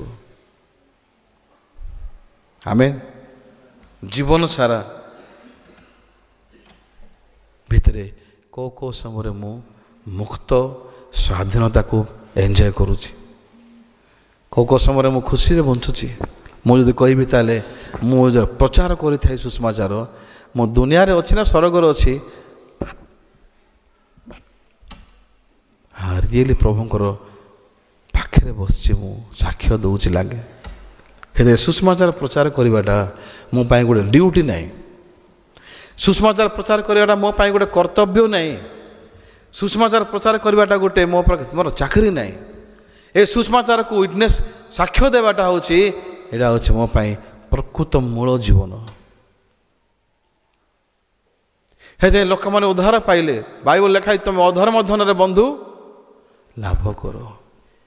ଅଧର୍ମ ଧନର ବନ୍ଧୁ ଲାଭ କଲ କେମିତି ଆମେ କରିପାରିବା? ହଁ, ଆମେ ଗୋଟେ ୟୁଜଲେସ୍ ଲୋକ, ଆମେ ଗୋଟେ ଅଦରକାରୀ ଲୋକ ଚର୍ଚ୍ଚ ପାଇଁ, ଆମେ ଗୋଟେ ଲୋକ ଯିଏକି ମୂଲ୍ୟହୀନ ଲୋକ, ଆମ ପାଖରେ କୌଣସି ଉତ୍ତମତା ନାହିଁ, କିନ୍ତୁ ଆମେ ସେ ଅଧର୍ମ ଲୋକ, ଅଧର୍ମ ଧନ ସଦୃଶ କଦର୍ଯ୍ୟ ଲୋକ, ମୂଲ୍ୟହୀନ ଲୋକ ହେଲେ ମଧ୍ୟ ପ୍ରଭୁ ଆମମାନଙ୍କୁ ବନ୍ଧୁ ଲାଭ କରିବା ପାଇଁ କହୁଛନ୍ତି। ଏ ସୁସମାଚାରକୁ ପ୍ରଚାର କରିବା ମୋ ପାଇଁ ବହୁତ ଆଶୀର୍ବାଦଜନକ ଜୀବନ। ସେଥିପାଇଁ ମୁଁ ଆମର ଭାଇ ଭଉଣୀକୁ କହିବାକୁ ଚାହୁଁଛି, ଆମ ସମସ୍ତେ ପରମେଶ୍ୱରଙ୍କର ମନକୁ ନେଇକି ଆମେ ଆଗକୁ ବଢ଼ିବା, ଏଇଟା ହେଉଛି ପ୍ରଭୁଙ୍କର ଇଚ୍ଛା। ରୋଗରେ, କଷ୍ଟରେ, ଅଭାବରେ, ପରିସ୍ଥିତିରେ, ଯେକୌଣସି ସ୍ଥିତିରେ ମଧ୍ୟ ଆମମାନେ ବିଶ୍ୱାସ କରିବା ପାଇଁ ପଡ଼ିବ, ପ୍ରଭୁଙ୍କ ପ୍ରତିଜ୍ଞାରେ ମୁଁ ଅଛି, ପ୍ରଭୁ ମୋତେ ଧରିଛନ୍ତି। ମୋର ଆରମ୍ଭରୁ ଶେଷ ପର୍ଯ୍ୟନ୍ତ ପ୍ରଭୁ ମୋତେ କୋଡ଼େଇକି ନେଉଛନ୍ତି। ଆମେନ୍। ସେଥିପାଇଁ ଅଧିକରୁ ଅଧିକ ମାତ୍ରାରେ ଆପଣମାନେ ଆତ୍ମିକ ଜୀବନକୁ ଏନ୍ଜୟ କରନ୍ତୁ, ଉପଭୋଗ କରନ୍ତୁ। ଆପଣମାନେ ଯୀଶୁଙ୍କର ହୃଦୟରେ ବଞ୍ଚିକି ଇମୋସନ୍, ଭାବପ୍ରବଣତା, ଫିଲିଙ୍ଗସ୍, ଏ ଶରୀରର ବିଷୟ ଦ୍ୱାରା ଆସକ୍ତ ଯଦି ହେବା, ତାହେଲେ ଆମମାନେ ଅତି ଶୀଘ୍ର ଆମମାନେ ଶୁଖିଯିବା। ଅତି ଶୀଘ୍ର ଆମମାନଙ୍କର ଖୁସି କ୍ଷଣକ ମାତ୍ର ପର୍ଯ୍ୟନ୍ତ। ଆପଣମାନଙ୍କ ହୃଦୟ ଭିତରେ 2 Corinthians 4:18 ପଦକୁ ରଖନ୍ତୁ ଆଜି। କାରଣ ଆମମାନେ ଦୃଶ୍ୟ ବିଷୟ ପ୍ରତି ଲକ୍ଷ୍ୟ ନ ରଖି ଅଦୃଶ୍ୟ ବିଷୟ ପ୍ରତି ଲକ୍ଷ୍ୟ କରିଅଛୁ। କାହିଁକି? କାରଣ ଦୃଶ୍ୟ ବିଷୟ ହେଉଛି କ୍ଷଣକାଳ ସ୍ଥାୟୀ, କିନ୍ତୁ ଅଦୃଶ୍ୟ ବିଷୟ ହେଉଛି ଅନନ୍ତ କାଳ ସ୍ଥାୟୀ। ମୁଁ ଆଶା କରୁଛି ଆମେ ମହାପୁରସ୍କାର ପାଇବା ଲୋକ ଭାବରେ ପ୍ରଭୁଙ୍କ ସାମ୍ନାରେ ଛିଡ଼ା ହେବା। ଆମେ ଈଶ୍ୱରଙ୍କର ଗୌରବ ପ୍ରଶଂସା କରିବାର ଯଥେଷ୍ଟ ସ୍ତର ତ ପାଇଛୁ ଆଜି। ଆମମାନେ ଏ ସତ୍ୟ ସୁସମାଚାର ଧାର୍ମିକ ହେଲା ପରେ, ପରିତ୍ରାଣ ପାଇଲା ପରେ, ଆମମାନେ ଯୀଶୁ ଖ୍ରୀଷ୍ଟଙ୍କର ସୌଭାଗ୍ୟତାରେ ସଂଯୁକ୍ତ ହେଇକି ରହିବାଟା ବିଷୟ। ପ୍ରଭୁଙ୍କ ବାକ୍ୟ ଦ୍ୱାରା ସଂଯୁକ୍ତ ହେଇକି, ଜଡ଼ିତ ହେଇକି, ପରସ୍ପର ପ୍ରେମ ସତ୍କାର୍ଯ୍ୟରେ ଯଦି ଆମମାନେ ମନୋଯୋଗ କରିବାର ଜୀବନ ଯାନ ବିତେଇବା, ତାହେଲେ ପ୍ରଭୁ ଆମଙ୍କ ସହିତ ସନ୍ତୁଷ୍ଟ ହେବେ, ପ୍ରଭୁ ଆମକୁ ଖୁସି ହେବେ। ଅନେକ ଜାଗାମାନଙ୍କରେ ଏ ସପ୍ତାହରେ ପ୍ରୋଗ୍ରାମ୍ ଫିକ୍ସ ହେଇଛି ପ୍ରଚାରର। ଆପଣମାନେ ମଧ୍ୟ ଯେଉଁ ଜାଗାରେ ଅଛନ୍ତି, ଆପଣମାନେ ମଧ୍ୟ ସୁସମାଚାର ପ୍ରଚାର କରନ୍ତୁ। ପିତର କହୁଛନ୍ତି, ଆମେ ସମସ୍ତ ପରିତ୍ୟାଗ କରିକି ଆପଣ ପଛରେ ଆସିଛୁ, ତେବେ କ'ଣ ପାଇବା? ଆମମାନେ ଯୀଶୁକୁ ପାଇଲା ପରେ ମଧ୍ୟ ଆଉ କୌଣସି ଜିନିଷ ଅଛି ପାଇବାଟା? ପିତର ଜାଣିନାହାନ୍ତି କ'ଣ ପଚାରୁଛନ୍ତି ସେ। ଏ ମଣ୍ଡଳୀ ପ୍ରଭୁଙ୍କର ଦାସମାନଙ୍କୁ ବାକ୍ୟ, ଏ ପରିତ୍ରାଣ ପ୍ରଭୁ ଆମକୁ ବିନା ମୂଲ୍ୟରେ ଦେଇଛନ୍ତି। ଏହାର ସଦ୍ବ୍ୟବହାର କରୁ ଆମମାନେ। ଆଜି ପରେ ଆମମାନେ ପ୍ରଭୁଙ୍କର ସହିତ ଏକ ମନରେ ଆମମାନେ ବଞ୍ଚିବା, ସେଇଟା ହେଉଛି ପ୍ରଭୁଙ୍କର ଇଚ୍ଛା। ଠିକ୍ ଅଛି, ମୁଁ ଏତିକି କହିବି, ଆଉ ପ୍ରାର୍ଥନା କରିବା। ପରମେଶ୍ୱର ଧନ୍ୟବାଦ ଦେଉଛି ପ୍ରଭୁ, ତୁମେ ଆମକୁ ବେଶୀ ମୂଲ୍ୟାୟନ ସମୟ ଦେଲ ଆଜି ଏ ରବିବାର ଉପାସନାରେ ତୁମର ବାକ୍ୟକୁ ଶୁଣିବା ପାଇଁ। ହଁ ପ୍ରଭୁ, ଆମ ଜୀବନ କାଳ ଭିତରେ ପ୍ରଭୁ ତୁମ ବାକ୍ୟ ବିନା ଆମେ କ'ଣ ଜାଣିବୁ, କ'ଣ କରିପାରିବୁ ପ୍ରଭୁ। ଯେତେବେଳେ ଆମମାନେ ନିଜକୁ ବିଶ୍ୱାସ କରିକି ଜୀବନ ଯାନ ବିତେଇ ଥାଉ, ସେ ସମୟରେ ଆମର କଷ୍ଟ ପାଇଥାଉ। ବାଇବଲରେ ତୁମେ ଆମକୁ କହିଅଛ ଯେ ମନୁଷ୍ୟର ପଥ କୌଣସି ମୋର ସରଳ ଦେଖାଯାଇଥାଏ, ତା ମାତ୍ର ତା'ର ଶେଷରେ ମୃତ୍ୟୁ ଥାଏ। ଆମେ ହେଉଛୁ ସେ କୀଟ ସଦୃଶ ମନୁଷ୍ୟ ପ୍ରଭୁ, ଧୂଳି ମାତ୍ର ମନୁଷ୍ୟ ପ୍ରଭୁ। ଆମେ କ'ଣ ଜାଣିଛୁ? କିନ୍ତୁ ପ୍ରଭୁ ତୁମେ ଆମକୁ ତୁମର ପ୍ରଭୁ ପବିତ୍ର ଆତ୍ମାଙ୍କ ଦ୍ୱାରା ଯେଉଁ ଜ୍ଞାନ ବୁଦ୍ଧି ବୁଝାମଣା ଦେଉଅଛ ପ୍ରଭୁ, ତାହା ଯେପରି ଆମମାନଙ୍କର ହୃଦୟରେ ଆମେ ରଖିପାରିବୁ। ଆଉ ଯୀଶୁଙ୍କର ମନକୁ ଶିଖିକି ଯେପରି ଆମମାନେ ନିଜର ଶରୀରକୁ ଦ୍ୱାରା ଯେପରି ବ୍ୟବହାର ନ କରିକି ପ୍ରଭୁ ଯେପରି ଆତ୍ମାଙ୍କ ଦ୍ୱାରା ବ୍ୟବହୃତ ହୋଇପାରିବୁ, ଆତ୍ମାଙ୍କ ଦ୍ୱାରା ଯେପରି ଆମେ ଚାଳିତ ହୋଇପାରିବୁ, ସେଥିପାଇଁ ତୁମେ ଦୟା କର। ପ୍ରଭୁ ଆସନ୍ତା ସପ୍ତାହରେ ମଧ୍ୟ ସେଠି ବହୁତ ଗୁଡ଼ିଏ କାର୍ଯ୍ୟକ୍ରମ ଅଛି, କାଣ୍ଟାଟା ଅଛି ପ୍ରଭୁ। ଦୟାକର ସମସ୍ତ ବିଷୟ ପ୍ରଭୁ ତୁମ ଚରଣରେ ରଖୁଛୁ। ଭାଇମାନଙ୍କର ସମସ୍ୟା, ରୋଗ, କଷ୍ଟ, ଅଭାବ, ପରିସ୍ଥିତି ଯାହା ମଧ୍ୟ ଅଛି ପ୍ରଭୁ, ଯୀଶୁଙ୍କ ନାଁରେ ତୁମ ସମସ୍ତ ବିଷୟକୁ ସମାଧାନ କରିଦିଅ। ଆଉ ତୁମେ ସମସ୍ତଙ୍କୁ ବ୍ୟକ୍ତିଗତ ଭାବରେ ତୁମେ ତାଙ୍କ ପାଇଁ କାର୍ଯ୍ୟ କର। ଗୌରବ ପ୍ରଶଂସା ତୁମକୁ ଦେଇ ପ୍ରାର୍ଥନା ନାଦରତୀୟ ଯୀଶୁ ଖ୍ରୀଷ୍ଟଙ୍କ ନାମରେ ମାଗିଲୁ, ଆମେନ୍। ଠିକ୍ ଅଛି, ବହୁତ ବହୁତ ଧନ୍ୟବାଦ।